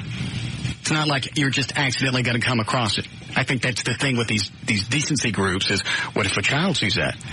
How about, where's the child's parents? Why don't you find out, instead of worrying about the stimulus, why don't you worry about where the parent is? Some station someplace got fined by the FCC because they were talking about doing a contest, having guys come up and pull great big things with their genitals. Oh, yeah. I remember that. Fine for that. Mm-hmm. But the FCC didn't step in when that bonehead in Florida killed an animal on the air. For some reason, violence is okay. Everybody digs that. But if it's got any type of sexual connotation, that's wrong. You get fined for that. Sex is bad. Violence, killing an animal on the air? Yeah. Now, what they did was legal. It was cheesy and boneheaded, but it was legal. Right. Well, why didn't they go after that? Because that's not illegal, according to the FCC and the documents. Go ahead, CJ, you're on the air. Hey, Russ. Yes? I was wondering if you would be willing to baptize my child for me. Christen him. Nobody say a word. I'm just glad he didn't call on the day that Everett's here. Yeah. How old is your child? 9 days. And when would you like this to be done? Whenever you have time. What religion are you? I'm a Buddhist. My wife's Catholic, so. Okay. Hold on just a second. Does anybody know about christening? I know a little bit. Catholic, is it more than just the sprinkling of the water and the... Yeah, it's pretty much just sprinkling the water. It's a little routine. I can get it all. Oh. When do you want to come up, CJ? How about Friday? Friday's fine. Yeah, we'll have a studio audience. That'll be fine. Okay, thanks. All right. Thank you. Not a word. Now we're christening children. I'm ordained. I know you are. You were the Messiah to me Friday night going home. Did I tell you that story? Did you get caught with your gun again? I didn't get caught with it. Did you get caught last week with your gun hanging out of your pants? Oh, that was a different deal, yeah. It wasn't hanging out of my pants. Did somebody see it? Only because I was Did you tell Eddie or Dan? No. Dan, listen to this. And I'd rather tell the story on Friday. I don't care. I know exactly what happened. Because you were in the production studio, you were producing one of the promos for the day, the clip you pulled from the show, so it runs the rest of the day, the next day. You got your gun. Now you got your CHL. You think, I just carry my gun right here on my hip, where everybody can see it. Nobody can see it. I had a jacket on. No, I saw it. You were sitting there in the production studio with your gun hanging out. Covered it up. C for the CHL is concealed. If you can see it, it's not concealed. See how it works? Look, let me show you my gun. Okay. See my gun right here? See it? Right. You see it now? No. It's concealed.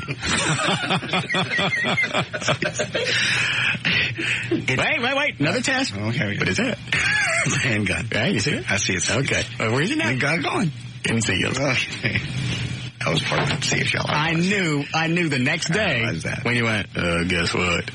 It's because you were running around with your gun hanging out. It wasn't hanging out. I straightened it right before I went in. First of all, I looked for the little thing on the window to make Where were you going? That was a little stop and go. Right. On the way home. And then I straightened my jacket to make sure it was down. As you're going into a stop and go. I straightened it to pull it down to make sure the little bottom one's sticking out. Because it was that. Why is it sticking out? It's that green short jacket. Then you don't wear that jacket. Is short. Then you don't wear that jacket with a gun. Why? Because if it's too short, it can't be concealed. So you went into a place that is often called a stop and rob. Yes. With your handgun. You can. They didn't have no sign on the door. But you still have to have it concealed. It was. Did he see it? He saw the very bottom of it. It wasn't concealed. But by the time I went in the store... Let's do this again. Can you see this? Yes. It's not concealed. See it now? No. Safe. Okay. All right, so you go into the stop and go. He didn't see I was in the store. He saw me at the door. Okay. So I was just see somebody. It doesn't matter where you are. They saw your gun. Yeah. And you're adjusting the gun before you go in. I'm just pulling the coat down. Gee, they've never seen that before. Isn't it funny that it's not JD's fault? It's the coat's fault. Because it's not long enough. I haven't worn that coat since. With my gun. Why didn't you stick it in the butt of your belt in the back? If I thought, I just left it in the car. But I was already at the door, and I thought, Right. What the hell? I'll just flash it before I walk in. I didn't flash it. And the guy working there? The guy working there was from Middle Eastern descent. Yes. He saw. And he probably, he sees the tip of a gun out of the little bottom of a jacket. He probably thinks to himself, I could have been. Oh, no, I'm about to get robbed. I don't know what to do. I could have been a cop. You didn't know. Okay. Anyway. So then you go into the stop and go after flashing your gun, and Akabayak just says, "Oh no, I'm about to get robbed. I don't know what to do." And you go in, and I just walked. I walked by him, and I saw him staring at me. Right. And he's probably thinking to himself, "Oh no, I'm about to get robbed by a little fat man. I do not know what to do." All right. At what point does lost some weight? Shut up. At what point does not pertinent to the story? No. At what point does Akabayak say something to you? He never says anything to me. Okay. I just go get my soda and my cup of ice, and right. And I check out, and he's giving me that starey look. And I say, "Hey, how you doing?" "I am fine." Right. But by the time I get to the car, the cops are there. And nothing. They just said, "Step back from the vehicle. Do you have a weapon on you?" And I said, "Yes, I have a CHL." And the cop goes, "It's not a CHL because somebody saw it." I had attempted to cover it up. Anyway, someone just showed him the stuff. Right. And he let me go. He mentioned that concealed part about it. Bet he did. In a nice way. In fact, you were wearing that shirt that you have on today the day that your gun was hanging out on on your belt. Yeah, you're right. And did you have it on the side? Yeah, he had it in the holster right here on the side. He's sitting in the production. Good old Western style. Yeah, just like this. I saw him sitting there with a gun. He just sitting there like this. So what he saw was the bottom edge of the gun hanging out of your jacket. He probably saw the whole thing when Dick Tracy here flashes his coat open. I didn't flash my Have you thought about wearing it, tucked into the back in a clip-on holster or a belt holster that goes inside your pants? Yeah. Maybe something to possibly conceal it? It was concealed. No, it wasn't. Except for... Did he guess? Did you just walk in and he probably thinks to himself, oh, by osmosis, I know that man is carrying a gun. Or did possibly he see it? He may have seen the tip of it as I was straightening my jacket to make sure it was concealed. I was straightening my jacket. So, what happened Friday? Was you flashing your gun out the window? I wasn't flashing. Somebody drive by and see it? No. Sit on your dash next to your Maylocks and your plastic Jesus? No. That's what my dad would do when I was a kid. Yeah. Had a plastic Jesus glued to his dashboard. Right next to a bottle of Maylocks? Maylocks, was it tablets or liquid? Didn't really matter. Maylocks, empty Rolaids tablets, and his gun on the dash. That's not legal. Are you pointing at my dad? Well, I went to the class and got it so I could carry it around. So you could flash it around? I didn't flash it. Flashing would indicate that... Would indicate that possibly somebody saw it. I didn't flash it. So what happened Friday? You waving it out the window of traffic? I was not. I was coming home through Irving because I stopped off at the liquor store. Yeah. And I wasn't drinking. When you went into a liquor store, did you take the gun in there? No, I didn't carry it. You can't carry it in there. It's in around the window. You can't. All right. So, no, it's in my bag. Okay. So now the gun's in your bag. Yeah. And you got stopped? And it's concealed. You got stopped? Yeah, I got stopped at Irving Place. And I don't know, I wasn't speeding. I was doing about 50 because traffic was sucking. But he pulled me over, and so I'm cool. I got all my stuff out. How long did this whole conversation take? Not very long. Briefly. Minute, 2 minutes, 30 seconds, 10 seconds? 35, 40 seconds, or less. Came in the window, and of course, I had the media thing hanging on the mirror. Of course. Yeah. So, with your gun clipped to that? No, it's not clipped to it. And I handed my CHL and my driver's license and my insurance. He's talking about his media identification badge. Yeah, it's got my picture on it. That we made. Yeah. They're real. They were a couple of years ago. They expired. We made new ones. Yours looks like somebody in the third grade made it. I'm not as good as you are. Mine looks good. Yeah. Mine looks real. Yeah. Yours looks like it was done play school. I'm surprised you didn't glue macaroni to it. It's on a big red tablet. It was big enough for him to see it. That's all that mattered. Okay. So anyway, so he said he saw the CHL and he saw because on that it says a police department. Right, it says Dallas Police Department. Yeah. Because when we made them, we thought we'd pick a big police department. Anyway. This is going to be such a good story. Now you've ruined it. No, it's okay. Anyway, so he just saw the word Dallas Police in media, and he said, "Are you a police officer?" And I said, "No." Perfect opening. Here it comes. No, I work at a radio station. This is media credential. AYNG. Right. 105.3. Yeah. So he sees your name. And he says, J.D. Ryan. I said, He goes, of the Russ Martin. He goes, I see, John David Ryan, right. The Russ Martin Show. I went, And he just handed me my stuff back, and he goes, you have a nice evening. Turn around, walk back. Never even told me why he stopped me. Just turned on his heels and walked back to the car. I almost wanted to go, why'd you stop? Never mind. Yeah, that's not the time to wave your gun out the window. He might tell me. So not another word. As soon as you said this show, he hands you your stuff back and says, have a nice evening. Yeah, have a nice evening. Freaky story. That's when I officially called you God. Then you stop at the stop and go and scare Doc about you. That was weeks ago. I wear the longer jacket now. Yeah, all right. Break here, Eddie? Please. All right. We'll be back. I know. It's concealed. After this fascinating story.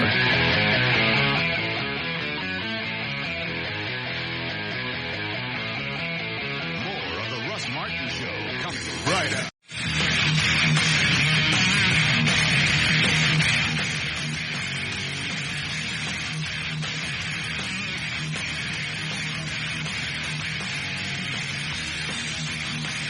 What are you digging for? I just went on the wire looking up some stories and stuff that we come across. Just Operation Candyman targets child pornography. It's a new deal the FBI is doing. Federal law enforcement. You want to do official news? Is the news sponsored? No.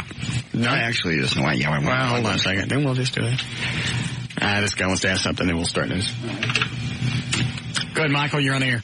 Yeah, JD? Yeah. Yeah, that woman that called last week that you're supposed to meet at? Yeah. Did you go out with her? Oh, yeah. What was up with that? I never got the whole story on that. You're supposed to go out with anybody. The chick that called up that said something about Blue Mesa. Thanks, Michael. I forgot all about that. You went out with her? No. No. What was the story? I don't know. The story was... Not you. I'm talking to him. You're supposed to meet her somewhere. Yeah, I remember that now. But you didn't? How come? I wasn't supposed to meet anybody anywhere. Some kid called up and asked for Blue Mesa. She didn't ask. She brought it up like, oh, you got lost and didn't meet her there like you were supposed to. What's the story? That's all I was wanting to know. We're working on it. So what was that? We should do news. I don't want to talk about this. Why now? What was the deal? Yes. Haven't I been in the barrel enough this hour? Can we do something else? No.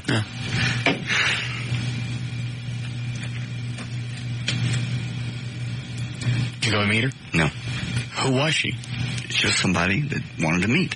All right. So you told her you'd meet at Blue Mesa. Why did you pick Blue Mesa? Somewhere close. You don't care if you get service or not? You're welcome.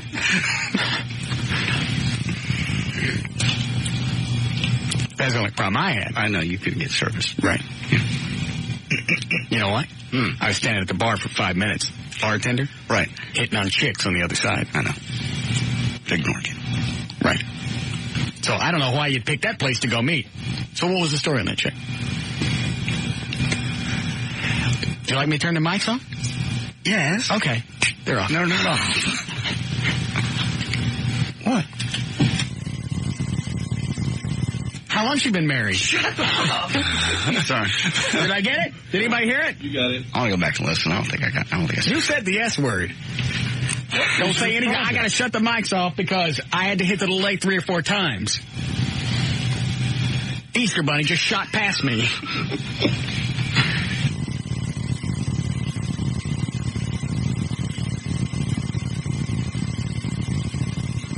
All right, we're back up to speed.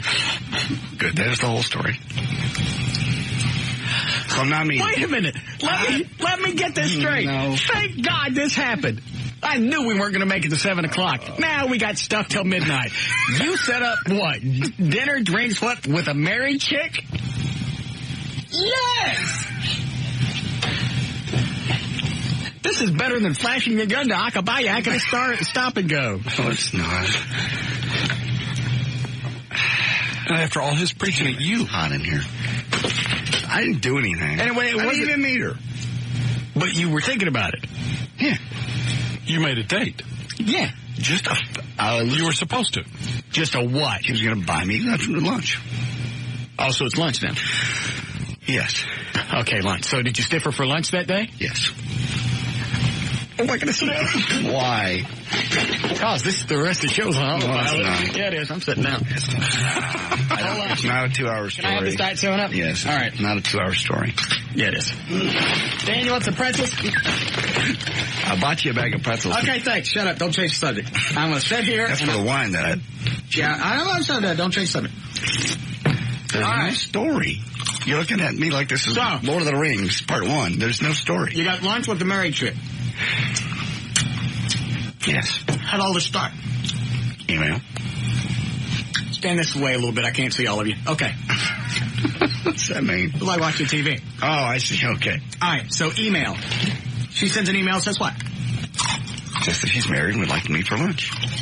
She was honest. You don't get credit for being honest. You're married. Okay. But go ahead. All right. She wants to meet for lunch. And then anything else that happens.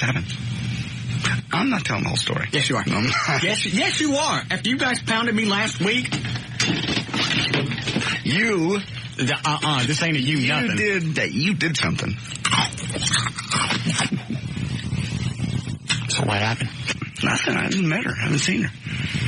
What's she look like? I don't know. She just said she didn't have any pictures. Well, then she's fat. Possibly. Not a possibly. If they ain't got pictures, they're fat. So why did you set up lunch with a married chick? She's a nice person. I just You don't know what she's... After all the crap that came out of you and Dan with me last week. I can't believe she'd have the nerve to call up here. Yeah, wouldn't she worry about somebody recognizing her voice? You'd think. Which makes me think she's a bigger nut than she apparently is. Like, what if her, I don't know, husband's listening?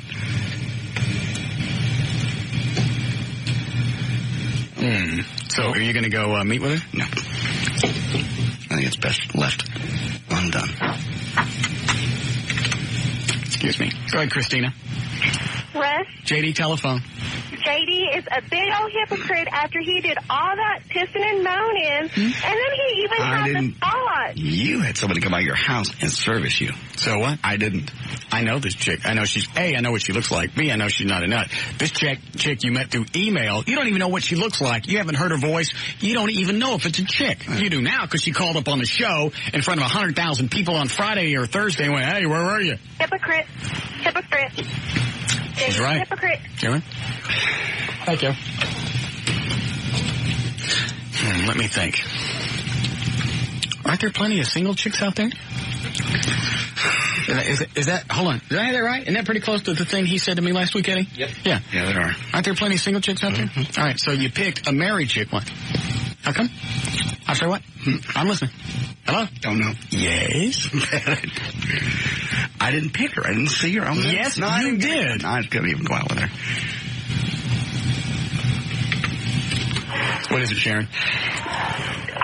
JD, you cannot ever tell Russ anything about a married woman again. You realize that, right? Yeah. You are so dumb. Yay. Yeah. She's right.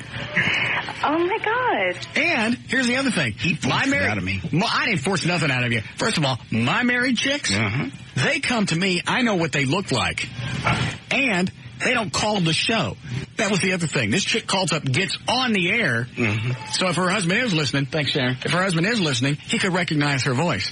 Now her husband knows her voice, and she went to meet you. You're not very smart. There could be anybody in the world out there. We didn't identify anybody. What does that have to do with a husband recognizing a voice?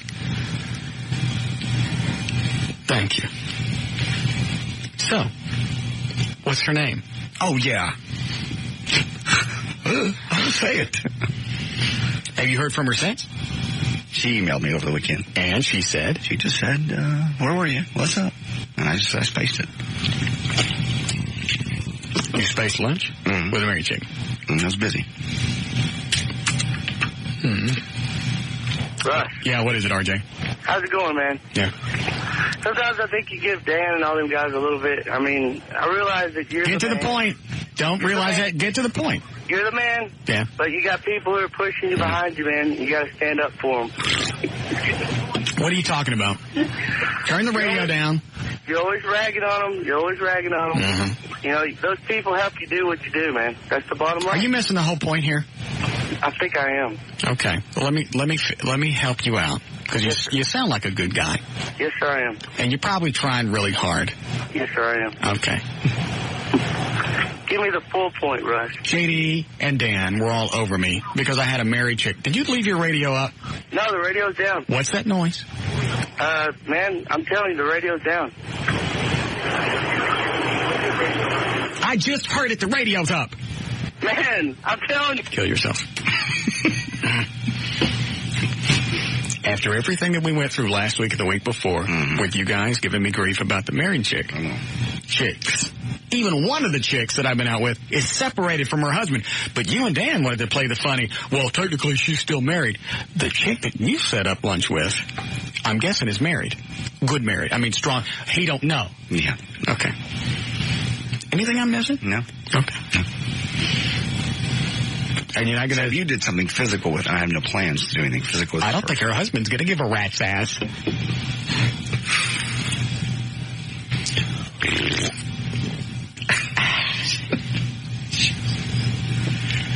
Married.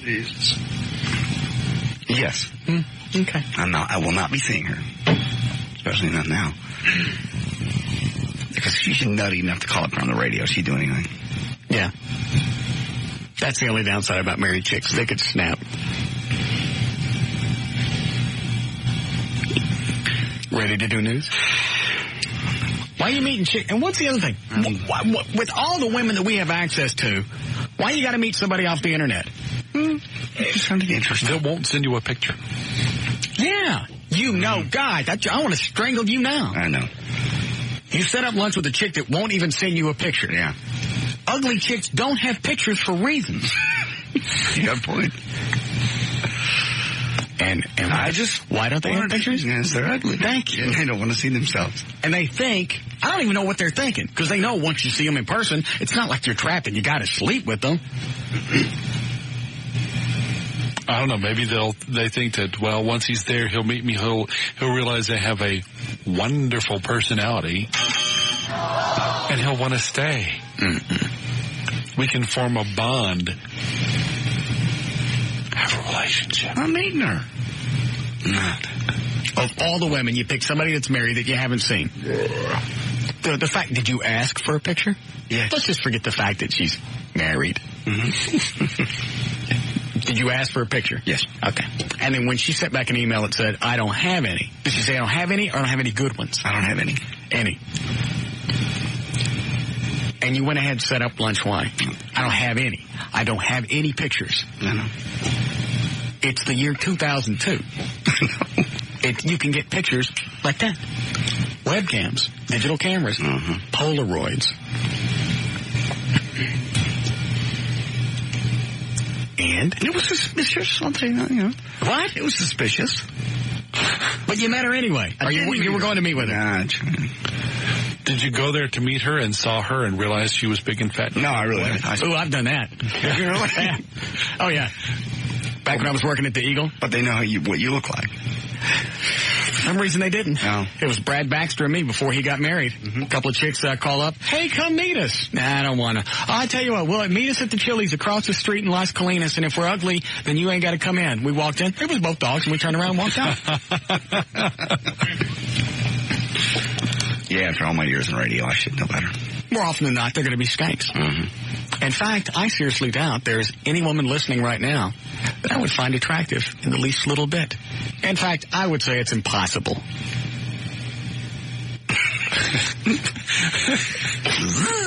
I was thinking the same thing. That's what I'm doing. I'm horny. Things a little slow this past week? Yeah, it's been slow for a couple of weeks. Gotcha. Normally, if you throw it out like that, then they come out of the woodwork. I'll show him. Yeah, I'll show him that I'm good looking. No. All right, any other married chicks on the line? No, no other married chicks on the line. Right. And when she sent the email, because I know how they are, you can't just go, well, it slipped my mind and I didn't make it Friday. That's not going to be the end of it. She'd send it back an email, go, well, what about this next week? No. And you said? I haven't responded. The last email said, though, what? Last one I sent? That she sent to you. The one that you haven't responded to. Let's go to lunch this week. You going to go? No. You sure? Positive. Okay. What does that mean? Means absolutely what it sounds like. Okay. I'm not. There's no reason to. I trust you. Okay.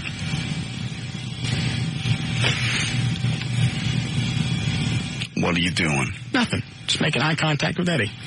Shut up and do your news. All right, 5:20. J.D. Ryan's on the new 105.3 FM Talk. Taking a break from screwing married chicks. Didn't do it.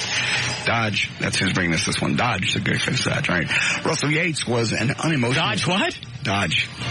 Is there no tagline or anything? Just no. Dodge. Dodge. Brought to you by Dodge. Brought to you by Dodge. All right, man. Cars and trucks. Russell Yates was an unemotional husband who didn't do enough to address his wife's mental illness in the days before she drowned their 5 children, the mass murderer's mom and brother said today. As Andrea Yates was formally sentenced to life in prison for murdering 3 children. Yates' mother, Karen Kennedy, and her son-in-law told her after the birth of their 4th child that Russell Yates had never changed a diaper after 4 kids in. What now? Could you hold on just for a second? Dan has a phone call from you to take. Go ahead. I love it because these don't take too long. Okay. Yes, Jill. Hey, Yes. how you doing? I'm fine, and you? I'm good. I just want to tell you, in this day and age, people should have pictures that go on websites. Right. But why would I waste my money on a Polaroid? Or why do you think I would have pictures of myself when people can just look at me and see how good I look? Do you try and pick up people off the internet? No. Well, then you don't need pictures then, do you?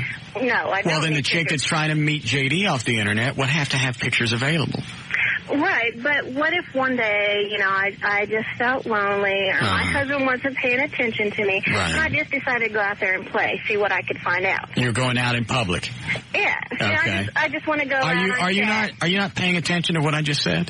Yes, I'm paying attention. Okay. Well, halfway, I don't like paying attention to all the things you say. All right. You understand what I just said? Yeah, stop it with your stick. Did you just understand what I told you on the phone? I do, but okay, then you know what? You're talking about something totally different. Okay, all right. The real reason I want to call is because I wanted to tell you this. Yes, I'm a hot chick and you're so horny. I want to meet you. But you're married. Did I say that? Yes. I'm not married. Do you have any pictures? No, I don't have any pictures. Well, then I guess it's not going to work out then. Actually, because hot chicks always have pictures. I'm just kidding. It's the fat, ugly chicks that don't have any pictures. I know. Obviously, if you don't have any pictures, you're a fat, ugly chick. But why would fat, ugly chicks even be listening to your show? They can't stand it. They can't. They have to. Why? I don't know. You'll have to ask the rating service, but they do. You're going to hurt their Sweetie, have you already gotten to your point? Because I got to go. You've absolutely done nothing but bore me, almost to the point of drowning myself. That's what I feel like every...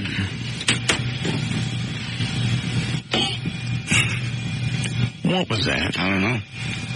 What was it supposed to be according to the computer? It said, I'm hot, but I don't have pictures of myself. That's what she told me. No, you're not. If you're afraid to have pictures, if you don't have any picture available, then you're a dog. And JD, did this married chick not have any wedding pictures she could send you? Every woman's got wedding pictures. She's married. Guess not. But you were going to meet with her anyway. Lunch. It ain't just lunch. It's lunch with a married chick that you haven't seen. I wasn't going to do anything. You lie. You didn't hear that, did you? Did you hear it? Only the first part. It's okay. All right. You did not just say that. I wasn't going to do anything. It's just simple lunch. Yeah. Hold up. Stupid. Everybody in the car is beating their heads against their own windows. He didn't just say that. They're turning their own radios off and cussing at you. I wasn't going to do anything. No! Where were you guys going to meet? Was it Blue Mesa? Yes. Huh. Let's right across the tollway from the Blue Mesa, Dan. I don't know, Russ. Could be. The hotel ever come up? Yeah, it did. Did it come up? Swear. The talk of a hotel never came up. The email of a hotel came up, though. So, was there text that actually said, hotel? Let me guess. Might I guess? I will now guess. Sure. Were we doing news? Yes, we were. Please stand back while I attempt to guess. She offered to pay for the hotel. Mm-hmm. Oh, God. How very sad. So you were going to go have lunch with some chick that said, I'll pay for the hotel, but you didn't have anything planned. Well, that would be down the road somewhere. It was. Did she talk about the hotel that day? 2 blocks. No, not necessarily that day. But she talked about the hotel at one point. Yes. And you were going to have lunch and nothing was going to happen. Yes. You lied.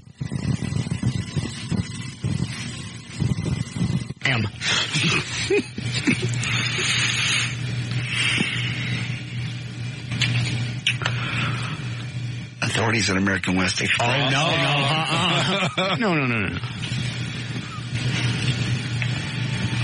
So not only... Story I'm breaking here. Was she going to pay for lunch? Yeah. Pay for lunch and the hotel? Yes. And what type of sex did she describe? She didn't really say anything like that. What did she type? Why should I tell you this? Because you're just going to beat me up about it. Okay. I have no further interest. Okay. Authorities at American West Express Airlines trying to determine whether an 80-year-old man died on the plane or before he got on the plane the other day. They loaded this guy named James Walsh. He was pronounced dead at he arrives in Des Moines, and basically they think he died at the gate in Phoenix before he ever got on the plane. They just wheeled him on. So his family's suing. Wielded him on the plane. Or welded him to the plane. Yeah.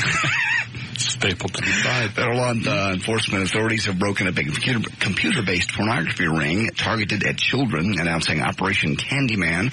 Ashcroft said Monday that more than 80 people have been charged in the operation and said more arrests are coming. He said, quote, "It is clear that a new marketplace for child pornography has emerged from the dark corners of cyberspace," end quote. The FBI had arrested 86 people on child pornography grounds, and 27 members of the Candyman email group have been arrested and admitted to molesting 36 children. Past that one. And recently heard that Michael J. Fox started drinking back in 1991 after he found out that he had Parkinson's disease. Martinis. I get it. I won't say it. Shaking those. This week in People magazine, he reveals that he got pretty heavily sauced. And in an excerpt from this upcoming biography, Lucky Man, which comes out in April, Michael says he would polish off entire Why would you want to meet a wine. married chick for lunch that you haven't seen? I don't know. Are you depressed? No. Is your penis depressed? No, it's happy. Are you sure? I'm very happy. You have a depressed penis. No, it's not. It's very happy. I bet it drowns your two balls. No. I don't want to read that story anymore now. He's waiting to log in. There's news and information. Hold on. Line 6. You get it? Yeah, I get it. Your penis depressed? Depressed. Yeah. Drown your ball. Got it? What is it, Nicole? Hello? Yes? I'm curious. Obviously, I can't believe you didn't catch the clue. She was paying for the hotel, paying for lunch, didn't have a picture. Pretty desperate. That's a big clue. She's a dog. Didn't have a great shot. Didn't have a great voice like why you. he didn't do it. Yeah, how come you... What made him decide not to do it? Yeah, what happened? Nicole's got a good point. I just know better. Come on. Excuse me just a second. Nicole, hold on a second. Are you just... Something happened and you didn't go. Yeah, what happened? I just forgot, really. No, you didn't forget. I spaced it. I really did. How long leading up to this, did you plan? About a week. And I just forgot. Well, you forgot. Which means you would have done it if you remembered. That's not cool. You're right, Nicole. She's probably a dog. Well, sure she's a dog. Yeah, she's a dog. You ripped Russ, and you would have done it if you remembered. Yeah. That's not cool. Yeah, something right. Yeah, you stood up a married chick, you f***ing dog. There you go. Yeah. Okay, I was just curious. That's pretty sad, man. Yeah, it is. It's sad. You know what that is? What? That's f***ing sad. Yeah. It's a hypocrite. That's not cool. Mm-mm. You're a hypocrite. You stood up the married chick. I didn't stand. Well, That's right. Yeah. You let her get all. You let her get the wet snatch. What are you laughing at, Dan? You couldn't hear what I said. Yes, I did. Not you. I'm not talking to you. Your lips. Now all of a sudden she's all wet. You left her sitting there at the Blue Mesa with her and dog self wet. Yes. I'm done with news. Point. That's just wrong. Back to you. I don't double point at me. So not only did you bag on me, let me just almost sit down. Make sure I got this straight. Pull the mic this way.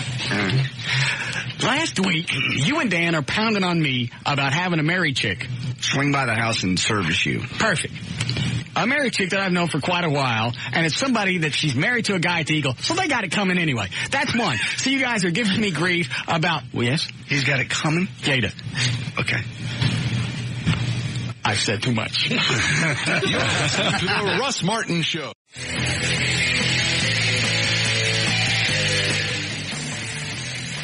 Here are the rules for calling the Russ Martin Show. Do not call and ask for phone numbers or websites.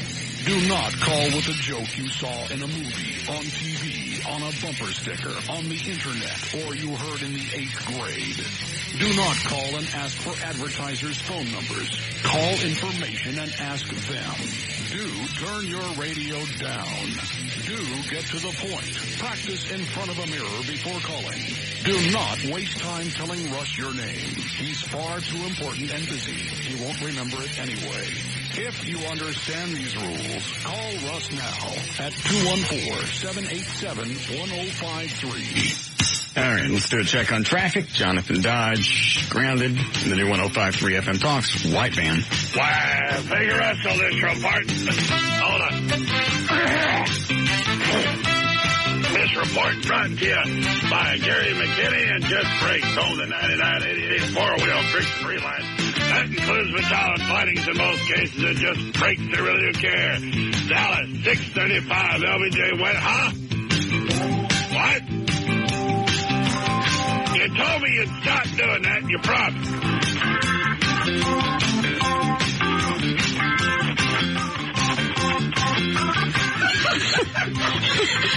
You're a very sick man. Go ahead.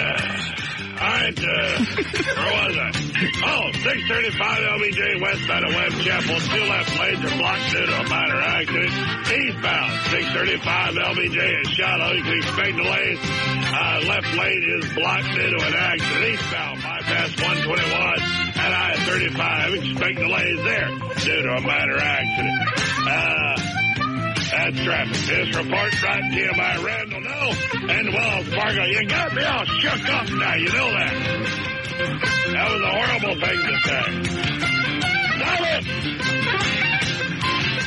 I can't take a whole lot more of this, you know. This report sponsored by Wells Fargo. Talk with a Wells Fargo banker today. Find out how easy it is to take your checking to the next stage. Wells Fargo. The next stage, that's traffic. I'm Jonathan Dodge in the new 105.3 FM. White. Lightning. Thank you, Jonathan. All right, thunderstorms, maybe some severe tonight. Should be 48 for the overnight lows. Morning clouds, clearing up by tomorrow. Should be sunny and 70. We have 61 degrees now at the Talk that Rocks, Texas. The new 105.3 FM Talk. Mm-hmm. Is this it, Eddie? Mm-hmm. Thank you. These people calling about. Go ahead, you're on the air. Hi, my husband told me that I should give you a phone call. Yes, ma'am. All weekend. Excuse me. He was telling me he wanted me to toss his salad. Yes, ma'am. Something. Yes, ma'am. And I had no idea what that meant. I kept feeding him salad. Well, today he told me, he laughed at me, and he told me that I should call the Russ Martin Show. Yes, ma'am. Can you tell me what do you normally listen to in the afternoon? Oh, I like to sit around. Mostly I have a CD or something in. Okay. But normally not us. Well, no, I used to watch you on TV. I didn't know, actually, I'm a stupid girl. I'm sorry. I didn't know you were on in the afternoon. Right. But I apologize. Okay. Do you, how long have you and your husband been married? We've been married for 5 years. And he won't actually come out and tell you what it is? No, he just laughs at me. And then I think he wants me to embarrass myself, so I'm assuming it's pretty bad. That's not horrible. In fact, I think probably the times that I've achieved my greatest sexual satisfaction was at that point of salad tossing. Well, can you show me or tell me or what? How old are you? I'm old. I don't even want to tell you. Go ahead. It's all right. I'm 39. I'll just tell you. That's fine. Okay. It is when you take your tongue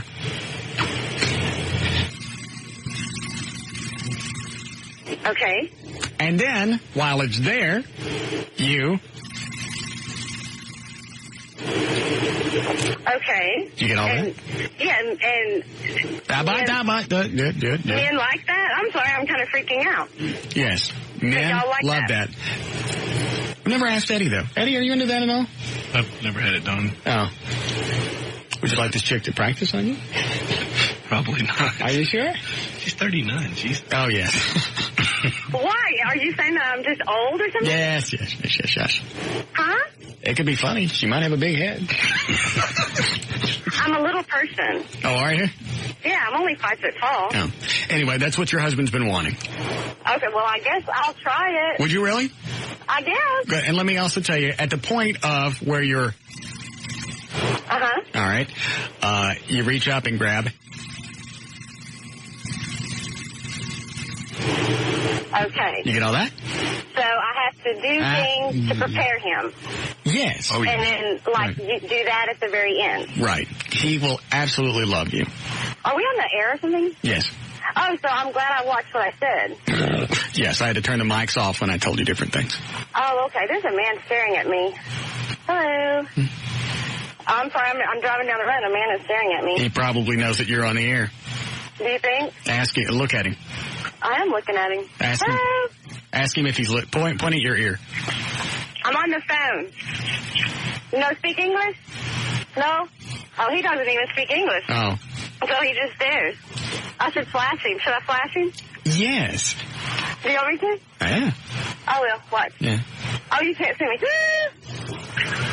Oh, he whistled. You're a smooth one there. All right. Let's see what your married chick looks like. Okay. Let's see. Born October 1975. Yeah. How old does that make her? 25? 26. 26? Mm-hmm. No, yeah, 26. 25, 26. 5'7". Okay. Blue eyes. Blue eyes. Blonde hair. Recently updated her driver's license November of 1998. Obviously let it expire for a while and then got it renewed. 5'7", blue hair. Or blue eyes. She got married. Blue eyes. Blonde hair. Mm-hmm. With a new name. Mm-hmm. And? 162. Ooh. 5'7", 162. And you wonder why she wouldn't send you a picture. I don't know. There's her current address. If you want to stop by and meet her. I don't believe I will be. She sounds adorable. Eddie, can you pull up pictures with that? No, they don't offer pictures. Oh, they don't? I think I could probably get one. Would you like a picture? Sure. Because it'll be the, whatever picture's on a driver's license. Not really. Not at this point. I don't want a picture. When I had a chick follow me home one day, and then started emailing me, hey, nice house, like the flowers. So at that point, I knew she'd actually seen my house. Mm-hmm. I can't remember if I told you guys this or not. Sent me the emails, and it's coming from where she works, which was like some kind of correction facility, or she was a probation officer in a county south of Dallas. And she's following you? Yeah. And it's all in her email address. So the cop buddies of mine, dig it all up, call down there, talk to the sheriff down there, get all the background information. She had beat up her husband with a broomstick one time and a bunch of other crap. Anyway, they were able to pull up a picture and send it to me in case she came back by the house. Right. Quite adorable. I should have just let her in. She was everything that you would expect. And much less. Let's see. Anyway, so we can get the picture if you want. I don't think I need it. I think I got the stats. Good to go. I have a pretty face. I wasn't going to do anything. Let me go. Just let me go. You were going to go meet a chick who wants to buy a hotel room, and you weren't going to do anything. I just, interest's sake. Hey, Roy. Yeah, Justin. How come you hate kids? What makes you think I hate kids? You said it a couple of weeks ago in your show. How do you know this? I listen. You're not supposed to be listening. Where are your parents? My parents? Yeah. They told me to listen. No, the hell. What? They say we both said you hate children. Where are your parents right now? They're out of town for a little while. I just wanted to know how old are you? How old am I? Yeah. I'm 13. When were you born? Parkland. Not where, when? Oh, when? You were born in Parkland? Oh, yeah. I was born November 25th, 1988. And you were born at Parkland? Yes. Were you on fire? No. Why did you say that? What part of town are you in right now? Justin. Ding on. That's free, right? Yeah. Yeah. Dan just gave me the look. Said he was born at Parkland, which means it's obviously a freebie, right? Weren't you having a fit last week about something about us paying for Parkland babies? Oh, it was something that a listener sent me, and it was something that was in the newspaper, and he sent me the article, and now I can't find it, but it was something like 75 to 80% of the children that are being born in Parkland over the last, I think it's like the last 5 years, have been born to either indigent or non-English speaking, non-resident aliens. And we're paying for it. And we're paying for all of it. And didn't they just allocate more money for that? Or somebody's trying to get more money? Parkland is trying to get more money for the hospital so they can add on to the services that they already provide for indigent and, as they refer to them, as non-English speaking non-residents. Illegal aliens. Illegal aliens. They're looking for, I think they said another 500 million, something like that. It's just some exorbitant fee. They want more money. I don't know how much money. They were talking about the same thing, and it's almost bankrupt a hospital in El Paso and the El Paso, whoever funds them. Well, why do you let them in? In Houston, that's the big trade right now is if a woman's pregnant in Mexico, she pays more money to wait till like the last day to fly up here for what they call a coyote, the people that sneak them across the border, to bring her up here so she can have the baby here, and then if she has it here, it becomes a citizen? It's automatically a citizen, and then even if she has to go back through the baby, she can get papers to come back up here. Because her child's now a U.S. citizen. U.S. citizen. Right. And we pay for it. And they want an American birth certificate for the baby. So what we have are boatloads of illegal alien parents and legal children. But that allows them to get their kids into the schools as well. Because now their children, being citizens, can get into the school. We got to spend extra money to pay our teachers to speak 2 languages because these people are sneaking into this country that aren't supposed to be here.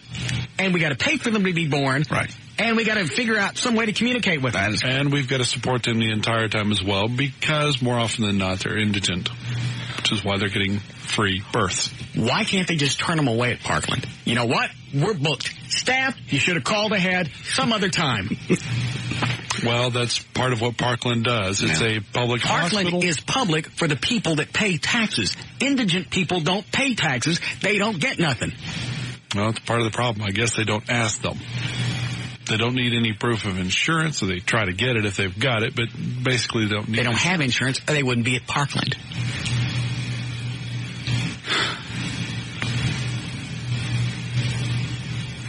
And they want more money now? Yeah, because they want to add to the services that the hospital is already providing for these people. It's gotten so bad, they need a grant so they can add on to these services. Because it's stressed the hospital to the point of breaking.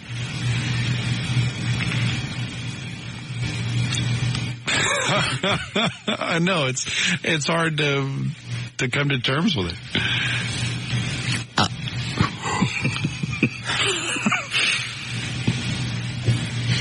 Fine. I think that's a great idea. I'm tired of fighting it. I'm tired of being pissed off about it. Let them all in. Forget about my idea about putting piranhas in the Rio Grande. That's a bad idea. Why don't we just put walkways so they ain't even got to get wet? Just come on in. Stick dart buses right down there at the bottom. Bring them all up. Stick them straight into Parkland. Why Parkland? Spread them out. Put them hospitals all over Dallas, Fort Worth. I'll pick up the tab. We're going to end up paying for it anyway. In one way or another, yes, you will. Mm-hmm. We all do. The people who work here legally, whose family came here legally. Went through the whole process. The legal process of becoming a citizen, you're paying for these people. Yes, Todd. Hey, what's up, buddy? Yeah. My girlfriend is pregnant, and we've been together for 4 years, and I don't want to have it. Okay. What can I tell her to convince her not to have it? How pregnant is she? About 4 wecs. Yeah. About 10 weeks. All right. And how did all of this happen? Like it always happens. No condoms? Out of condoms? Without a condom. Condom slipped off? Without a condom. Didn't even use a condom? Didn't even use one. Okay. She's on the field, though. Yes. So you left all that up to her? Yeah. That's exactly, Todd right here is exactly the reason that I got a vasectomy. Because things happen to condoms, or you get all wound up, you go, I'm just going to do it without a condom. I'm not going to leave it up to the chick. No, I swear I'm on birth control. If she wanted to hook you, man, you gave her the line. Because now she's got the kid. Mm-hmm. She wants the baby. She wants the kid. There's nothing you're going to tell her not to have it. She quit taking the pill, I'll bet you money. Oh. How old are you? I'm 20. How old is she? She's 18. Yeah. There you go. She's all about having a family and all this, and so I'm like, I'll stick around, but I just don't have this kid right now. It's too early. And she's all about having it. Wait a minute. Yes, Daniel? Hold on a second, Todd. Then he shouldn't have stuck it where it didn't belong unprotected. Oh, like ain't none of us ever made a mistake. We just all got lucky. But she's pregnant. His kid. Mm-hmm. He knows it's his kid. Okay. He's got to face the responsibility. Yeah. She's already been talking about families. She got pregnant on purpose. Yeah, this wasn't an accident. Wait a minute. Was she talking about families and stuff before she got pregnant? Yeah. Okay, there you go. Did she encourage you to have unprotected sex? Go ahead, Todd. I'm on the pill. Go ahead. That's me. That's right. I think I got stuck in the ass on this one. That's exactly. I love to feel you. I want to be closer. Right. I can't have an orgasm if you have on a condom. Well, I can. I had a chick one time say that. So, hey, okay, have you never been in this situation? I was in that situation when I was in high school. Thought she was pregnant. 3 weeks later, her period finally came, and at that point, I used condoms from there on out. But see, this is what I don't get. Is she's had her period for the last 2 or 3 months, but all of a sudden now she's like 3 times the size she really is. I mean, she's big. And? So could that mean that she's farther along than what we think she is? Farther along than a month? No, farther along within the 9 months. Like she could be like 4 months pregnant instead of 10 weeks. She lied. In other words, she lied to him to get past the point of even making an abortion. Oh, I got it. Well, you know what? It doesn't really even make a difference. If she doesn't want to have an abortion, if she wants to have this kid, it doesn't matter what you say, what act of Congress you bring down on her, she's going to have it. That's what she wanted. That's what she got. You were just a delivery service. So, isn't there like a... Isn't there a service that you can send out and they'll beat somebody up and they take care of the problem? Yeah, that's exactly what they do. That's a funny outcome. You screwed up and now you're responsible for a child for the rest of your life. All right. Okay. That's fine. Yeah. Thanks. And you can deduct 20% of whatever money you make in the next 20 years and give it to her. And you got an eternal... I tell you, a buddy of mine one time went through exactly the same thing, except... I see you waving, Eddie. The baby was born. Mm-hmm. And then she comes back. He got drunk. His own stupid fault. Had sex with her. First time, only time. She gets drunk. She gets pregnant. Has the kid. Contacts him after it's born. And obviously he's responsible. Sure. He's paying child support. I don't even know why it took me so long to get a vasectomy. Pay for our medicine at Parkland. Wife is dog at Parkland. All right, Dan, just tell those people to hang on. We'll come back. 87%. More of the Russ Martin Show coming right up.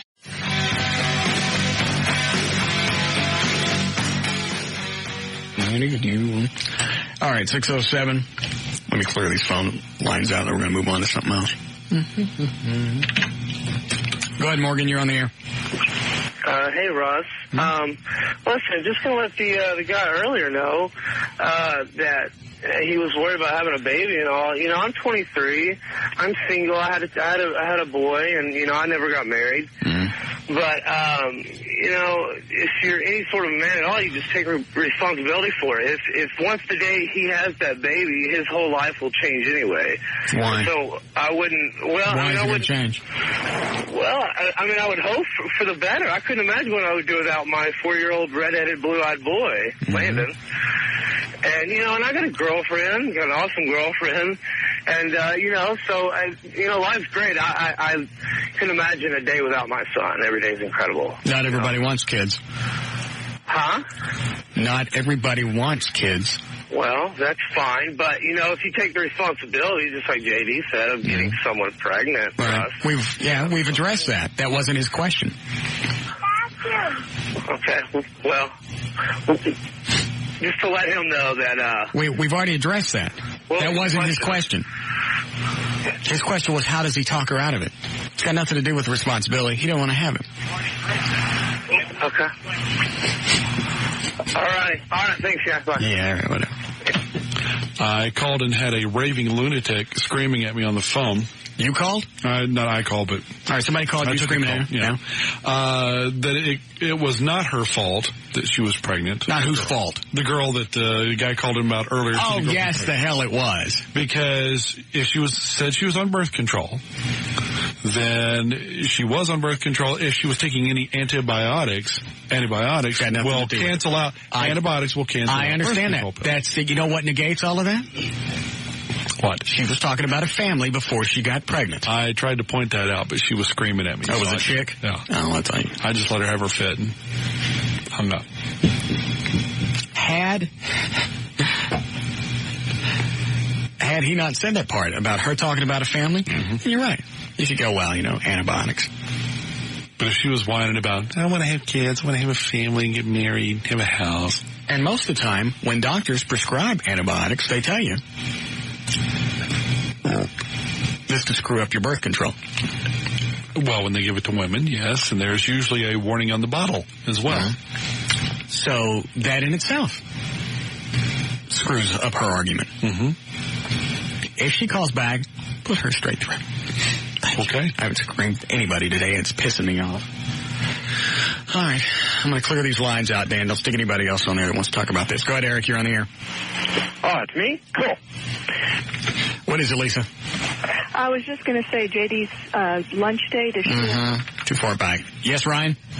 Hey, you're totally wrong, buddy, about that people only go to parks. All right, I'm sick about that. And what do you want, Dean? Russ, hold on a minute. Don't cut me off. All right. I'm a taxpayer. My wife and I, we pay $300 a month to Parkland. And how much money did you say they want? I don't know. To upgrade the facilities? $400 million? Dan thinks half a million. Why don't they spend that money and educate folks on how not to have children? Because they're coming up from Mexico. Right. Well, it's not our job to educate people in other countries. Let's just stop letting them in. We should. Or you know what? You just turn them away. I'm sorry. You know what? That's the reason they come and they glom onto this country, because they know we're too nice and we're too sweet and we're too compassionate. We're not going to kick anybody out in the street, and that's what we got to get people in the street. Hey, Thank you. It's got to start with the hospitals, and the churches are next. What? The churches? Yes. Huh? Kicking people out of churches? I don't know. It just seemed good. Oh, okay. All right. Tired of people living off of me and my tax dollars. Are people just sitting around, sucking the welfare system dry, squatting out kid after kid? Not having them because they want families. Having them because they want extra cash. Cheaper to raise 6 kids than it is 3. Same house. They're not going to fix somebody like Andrew Yates or Russell Yates. They're not going to ever fix anybody. Make them not have any more kids. He can go like I was out in the 80s. We got to start sterilizing people, and we got to do it today. You put little misters up at all the McFrugals. We get them. You put some kind of chemicals in all the Jesus candles. No, you can't. You get all the Catholics. Why would you get rid of Catholics? Because they're just having kids at random, too. Put it in Calgon so all the Chinese people stop having kids. And then, of course, line the chicken buckets. What does that mean? That gets the rest of them.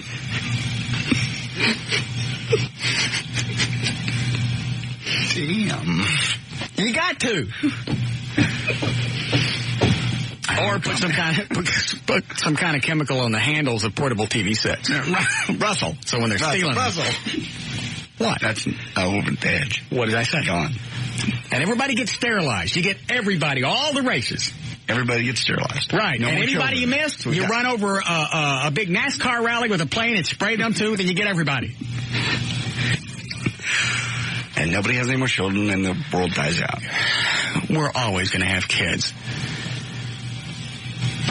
We're just having too many. I would be okay with just starting at the McFrugals.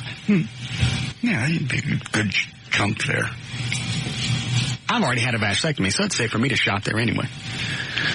I mean, I was turned away from Parkland, worked at Parkland, nothing we could do. Here's what you do, Terry. How long did you work at Parkland?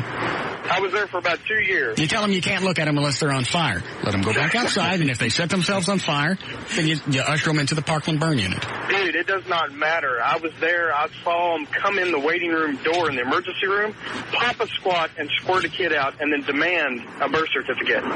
Period. There's nothing they can do up there. Nothing. I don't understand why the law would cover illegal aliens. Doesn't the word illegal alien mean anything? It doesn't cover the illegal aliens. It covers the children being born. It's not the kid's fault. It's the parents' fault, of course. You know. And then now they're a citizen, then we get to pay for them. Yes. Well, right. Most of those parents that come in are just like you, Russ. What? I said they're just like you. What do you mean? Well, they only care about themselves and nobody else, right? Yeah. But I'm also smart enough to know that I don't want any kids. That's true. Well, they're using the kids often enough as a tool to get into the country and stay in the country. That's it. And even if... Thanks. I don't want to talk about this anymore because it's pissing me off. And nothing's going to change. That's why I'm saying just let them all in. If we're going to screw up, let's go out big. Bring them all in.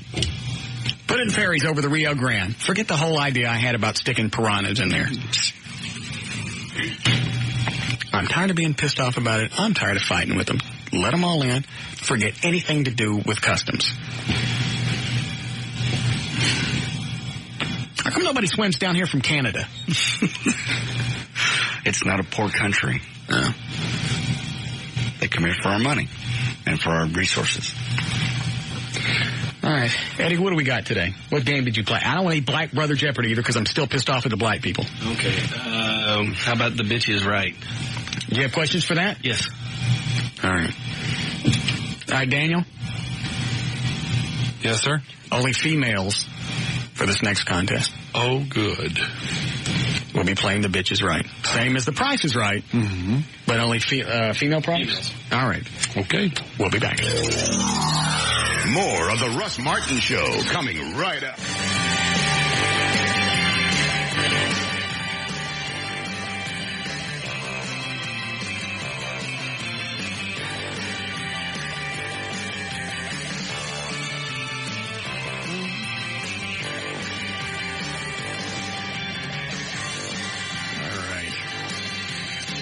You all set in there, Daniel? I am indeed. All right, we'll see how this works. I'm not sure how many you wanted, so I went ahead and got 4. Yeah, 4's all right.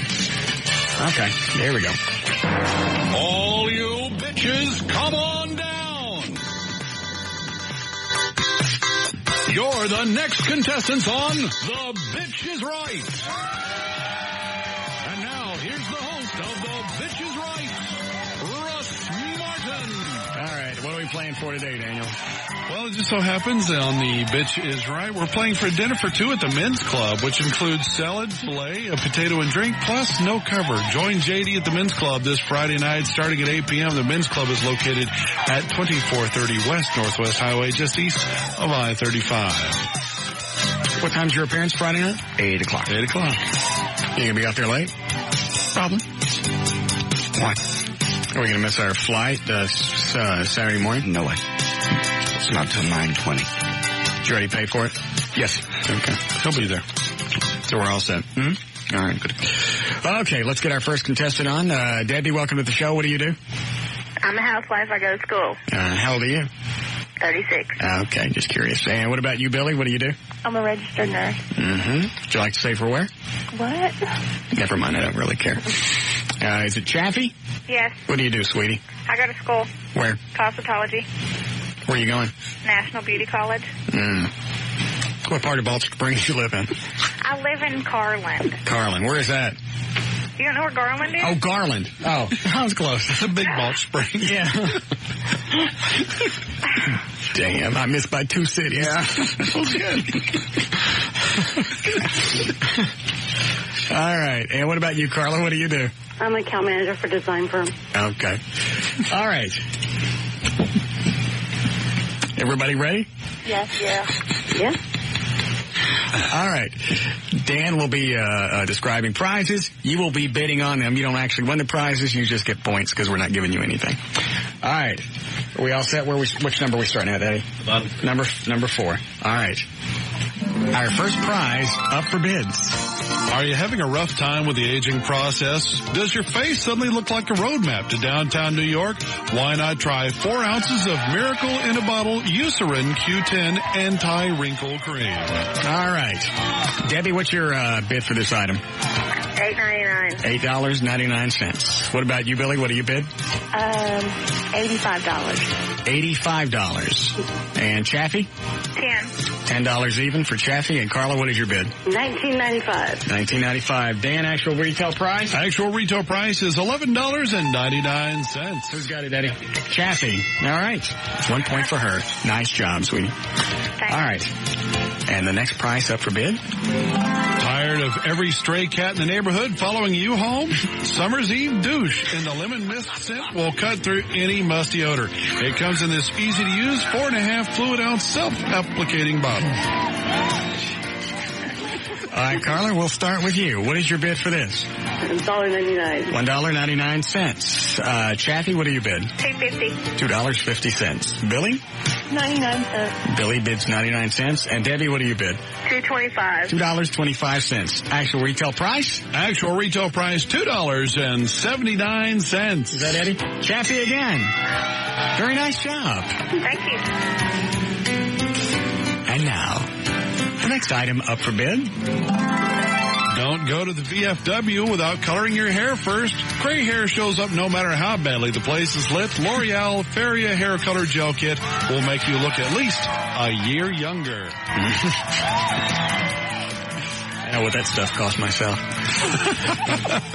All right, Debbie, we'll start with you. What do you bid? $8.99. $8.99. Billy, what do you bid? $7.99. $7.99. Chaffee? $12.99. $12.99. And Carla? $9.99. $9.99. Dan, can I guess? Go right ahead. I'm going with Debbie. $8.99. Actual retail price? Yes. $9.99. Who was that, Eddie? Carla. Wasn't bad. All right. How many prizes do we have left? Quite a few. All right. Next one up for bid.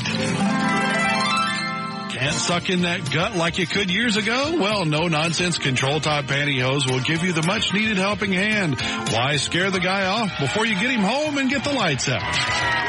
All right, Debbie, what do you bid for the Control Top Pantyhose thingy? $3.59. $3.59. Billy? $5. $5. Chaffee? $4.50. $4.50. Carla? $5.99. $5.99. Actual retail price? I'm sorry, they're all too high. All right. Start again. What's the lowest bid, Eddie? $3.59. Everybody start again. Bid lower than $3.59. Debbie? $2.89. $2.89. Billy? $1.99. $1.99. Chaffee? $1.50. $1.50. And Carla?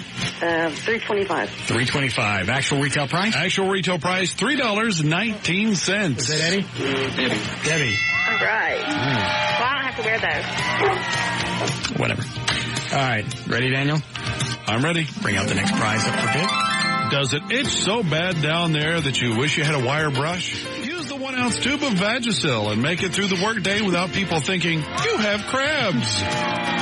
All right, Carla, what do you bid for the Vagisil? $8.50. $8.50. Dan, does it say what size Vagisil it is? 1 ounce tube. 1 ounce tube. All right. Chaffee, what do you bid? $7.99. $7.99. Billy? $2.99. $2.99. And Debbie?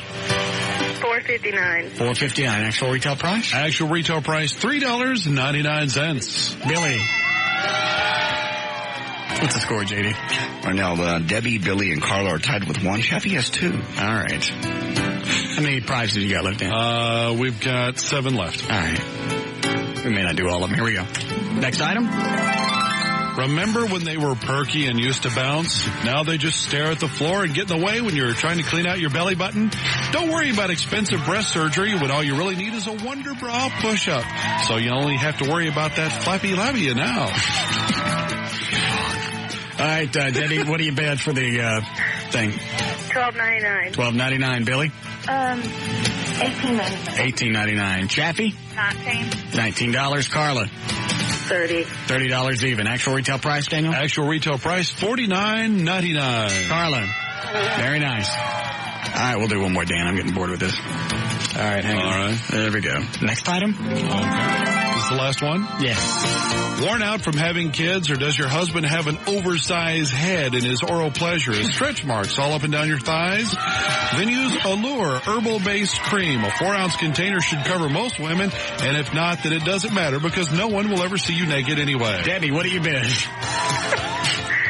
$12.99. $12.99. Billy? $8.99. $8.99. Chaffee? $20 even. Carla? $9.99. $9.99. Actual retail price? Actual retail price, $12.95. Eddie? Billy. Eddie, what's the final score? Yeah, it's a three-way tie between Billy, Chappie, and Carla. They have 2 each. Oh, all right. You got another thing there, Dan? Yes, I do. All right, one more tiebreaker. Can't find that special guy? Well, you don't have to worry about it anymore with a Beyond 2000 personal massager from Condoms to Go. Finding sheets that won't stain will be your next problem. Carla, what do you bid? $19. $19. Chaffee? $20.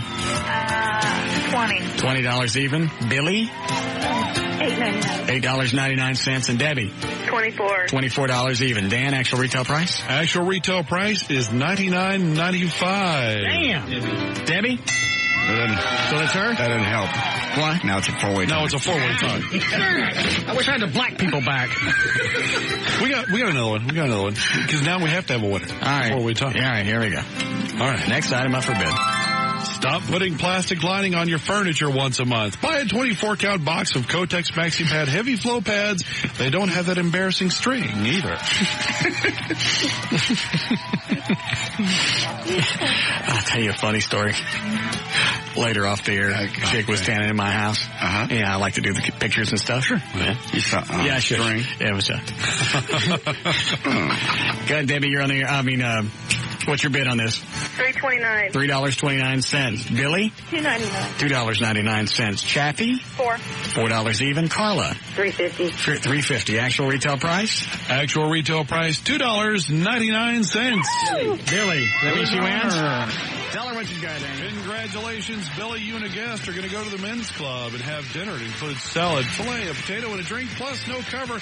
You can join JD at the men's club this Friday night starting at 8 p.m. The men's club, located at 2340 West Northwest Highway, just east of I-35. More of the Russ Martin Show coming right up. Oh, that makes the story a whole lot better. Get her on the phone, Dan. I'll see. I'm trying. You know the chick that Dan said called earlier that was screaming at him? Yeah. About the birth control pills. Yeah. And if you're on antibiotics, it cancels out your birth control. Right. That was his wife that called up screaming at him. Steer should come on the air, Dan. Same wife has a stun gun now. Yeah. Same wife just got pregnant a couple of years ago. Mm-hmm. It was antibiotics. Honey, we ain't had sex in like 3 years. Antibiotics. My antibiotics. She there? She just pulled up, so give her just a minute. Okay. Let the broom cool off.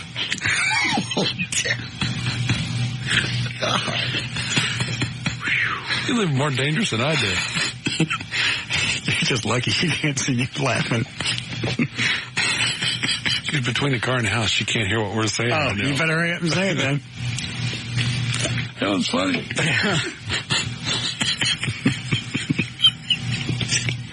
So I don't understand. Why is she pissed off, though? I don't know. She paged me because she couldn't get through. She wanted to let you know. I know all about antibiotics and birth control pills, but that wasn't the whole story. It was the fact that the chick goes, I want a family, and then pops up pregnant. That's the story. I have never, ever seen somebody so whooped before in their life. Honey, here's my contract. Sign it. But don't you think I should sign it? But a lawyer said, sign it! And now they're going to move because she wants to get another place. They want a big house. Dan, if he wants to go to Fry's and buys electronics? Yeah. But if she needs material for window treatments, she buys that all day. Got a whole closet full of it, unused. Material? Mm-hmm. Yeah. Now they're going to get a house they've been in less than 2 years. Granted, I haven't been in mine in a couple of years. But I didn't build mine. I didn't design it and build it and spend like 8 or 9 months bitching at the builders. She coming on? She doesn't want to. Why not? What'd she say? She doesn't want to come on the air with it. Talking to you. What is she saying? She says oh, damn. Hey, your new house, are you going to get a 3-room garage? Honey, hold on a second. She doesn't want to come on, but she's willing to scream, so I don't know what's going on. Ask her why was it she was trying to explain to me about the antibiotics. Why were you trying to explain about the antibiotics? Yes, I'm talking to you, dear. Why were you calling in to try to explain to us about the antibiotics? Do I? He's got that tone in his voice again. Because a lot of people don't realize that antibiotics will cause the... Doctors tell that to women when they give them antibiotics. This is going to cancel out your birth control. That chick that took them to them, Laura would know if she took them. Hold on. He just explained. Doctors do tell you when you get antibiotics. I mean, you're a woman. When a doctor gives you antibiotics for anything, doesn't he say if you're taking birth control, this can screw it up? Isn't it on the bottle? I believe. Color bench. She's saying a lot of doctors don't tell you, and it's doctors always tell women. That's very important. Always read the bottle. Did I know? Well, you knew. I knew. So if a man knows, a woman's got to know. She's still there. No, she's not talking. Why is she not talking? I don't know. She's doing the silent thing. Oh, there she goes. Men don't have to deal with it. What? I don't know. That chick got pregnant on purpose. Oh, she said men start using the blame thing. You're just trying to trap me. That's exactly what happened. Well, it is what happened. I think that's what happened in this case anyway. Put her on hold. I'm going to put her on the air, but I want to talk to her. Oh. I can spice this up a little bit. Hey, you know damn well that guy got that chick pregnant, that chick got pregnant on purpose. Yes, I do know that. Yes, I do. She was talking about getting pregnant. Listen to me.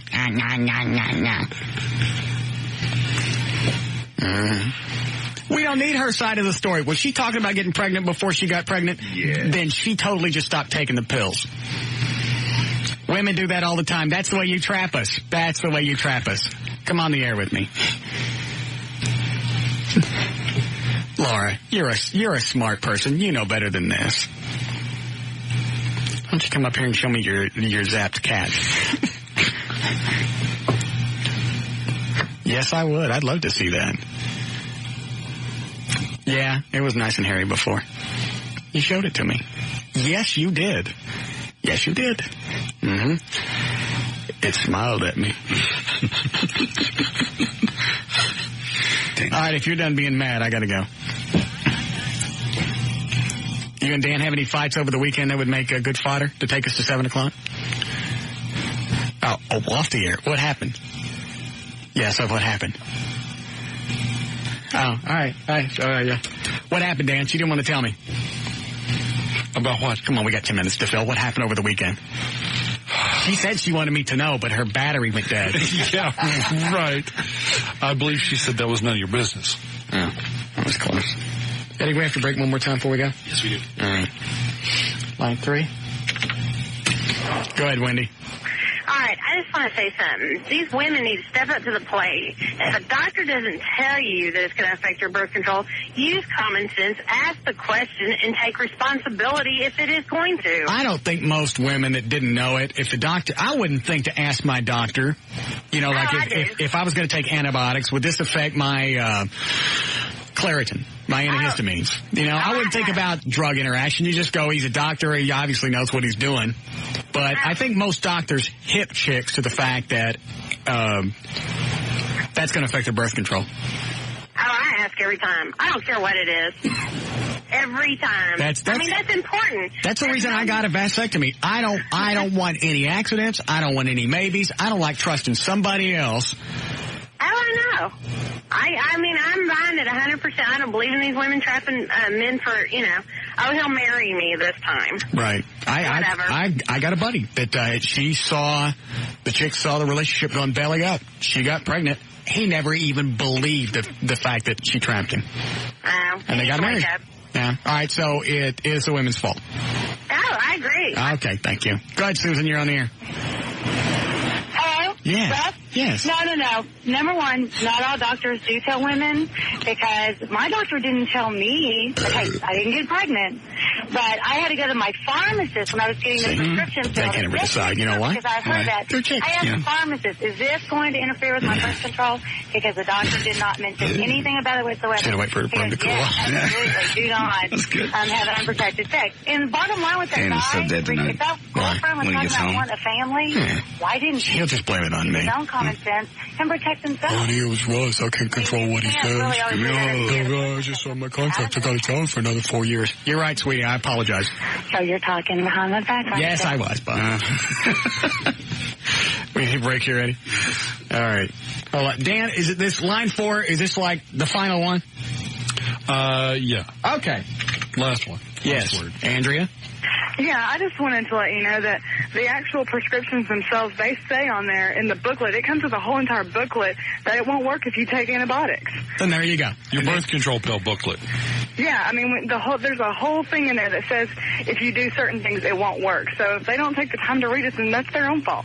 Thank you. That was exactly what I needed to know. Thank you, sweetie. Thank you. All right, bye.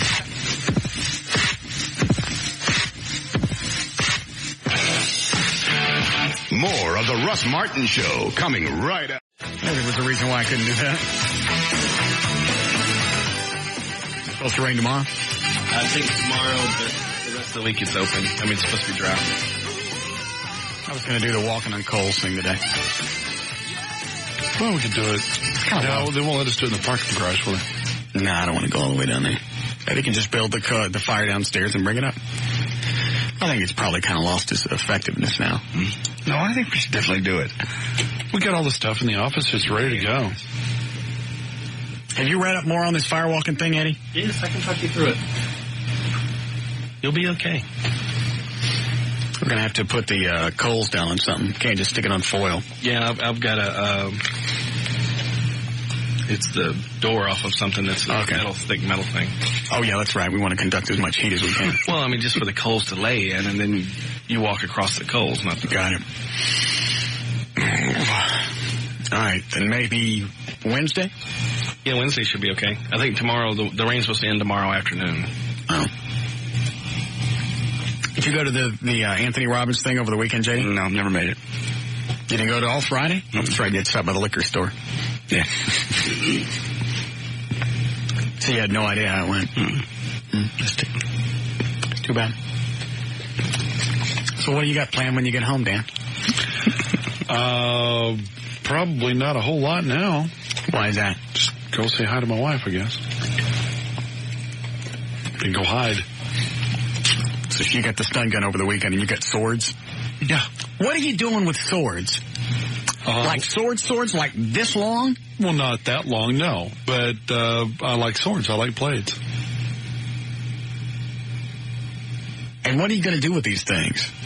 Well, most of them we just use for decoration. That's why you buy decorative blades instead of, like a usable sword. These are so these aren't real sharp swords?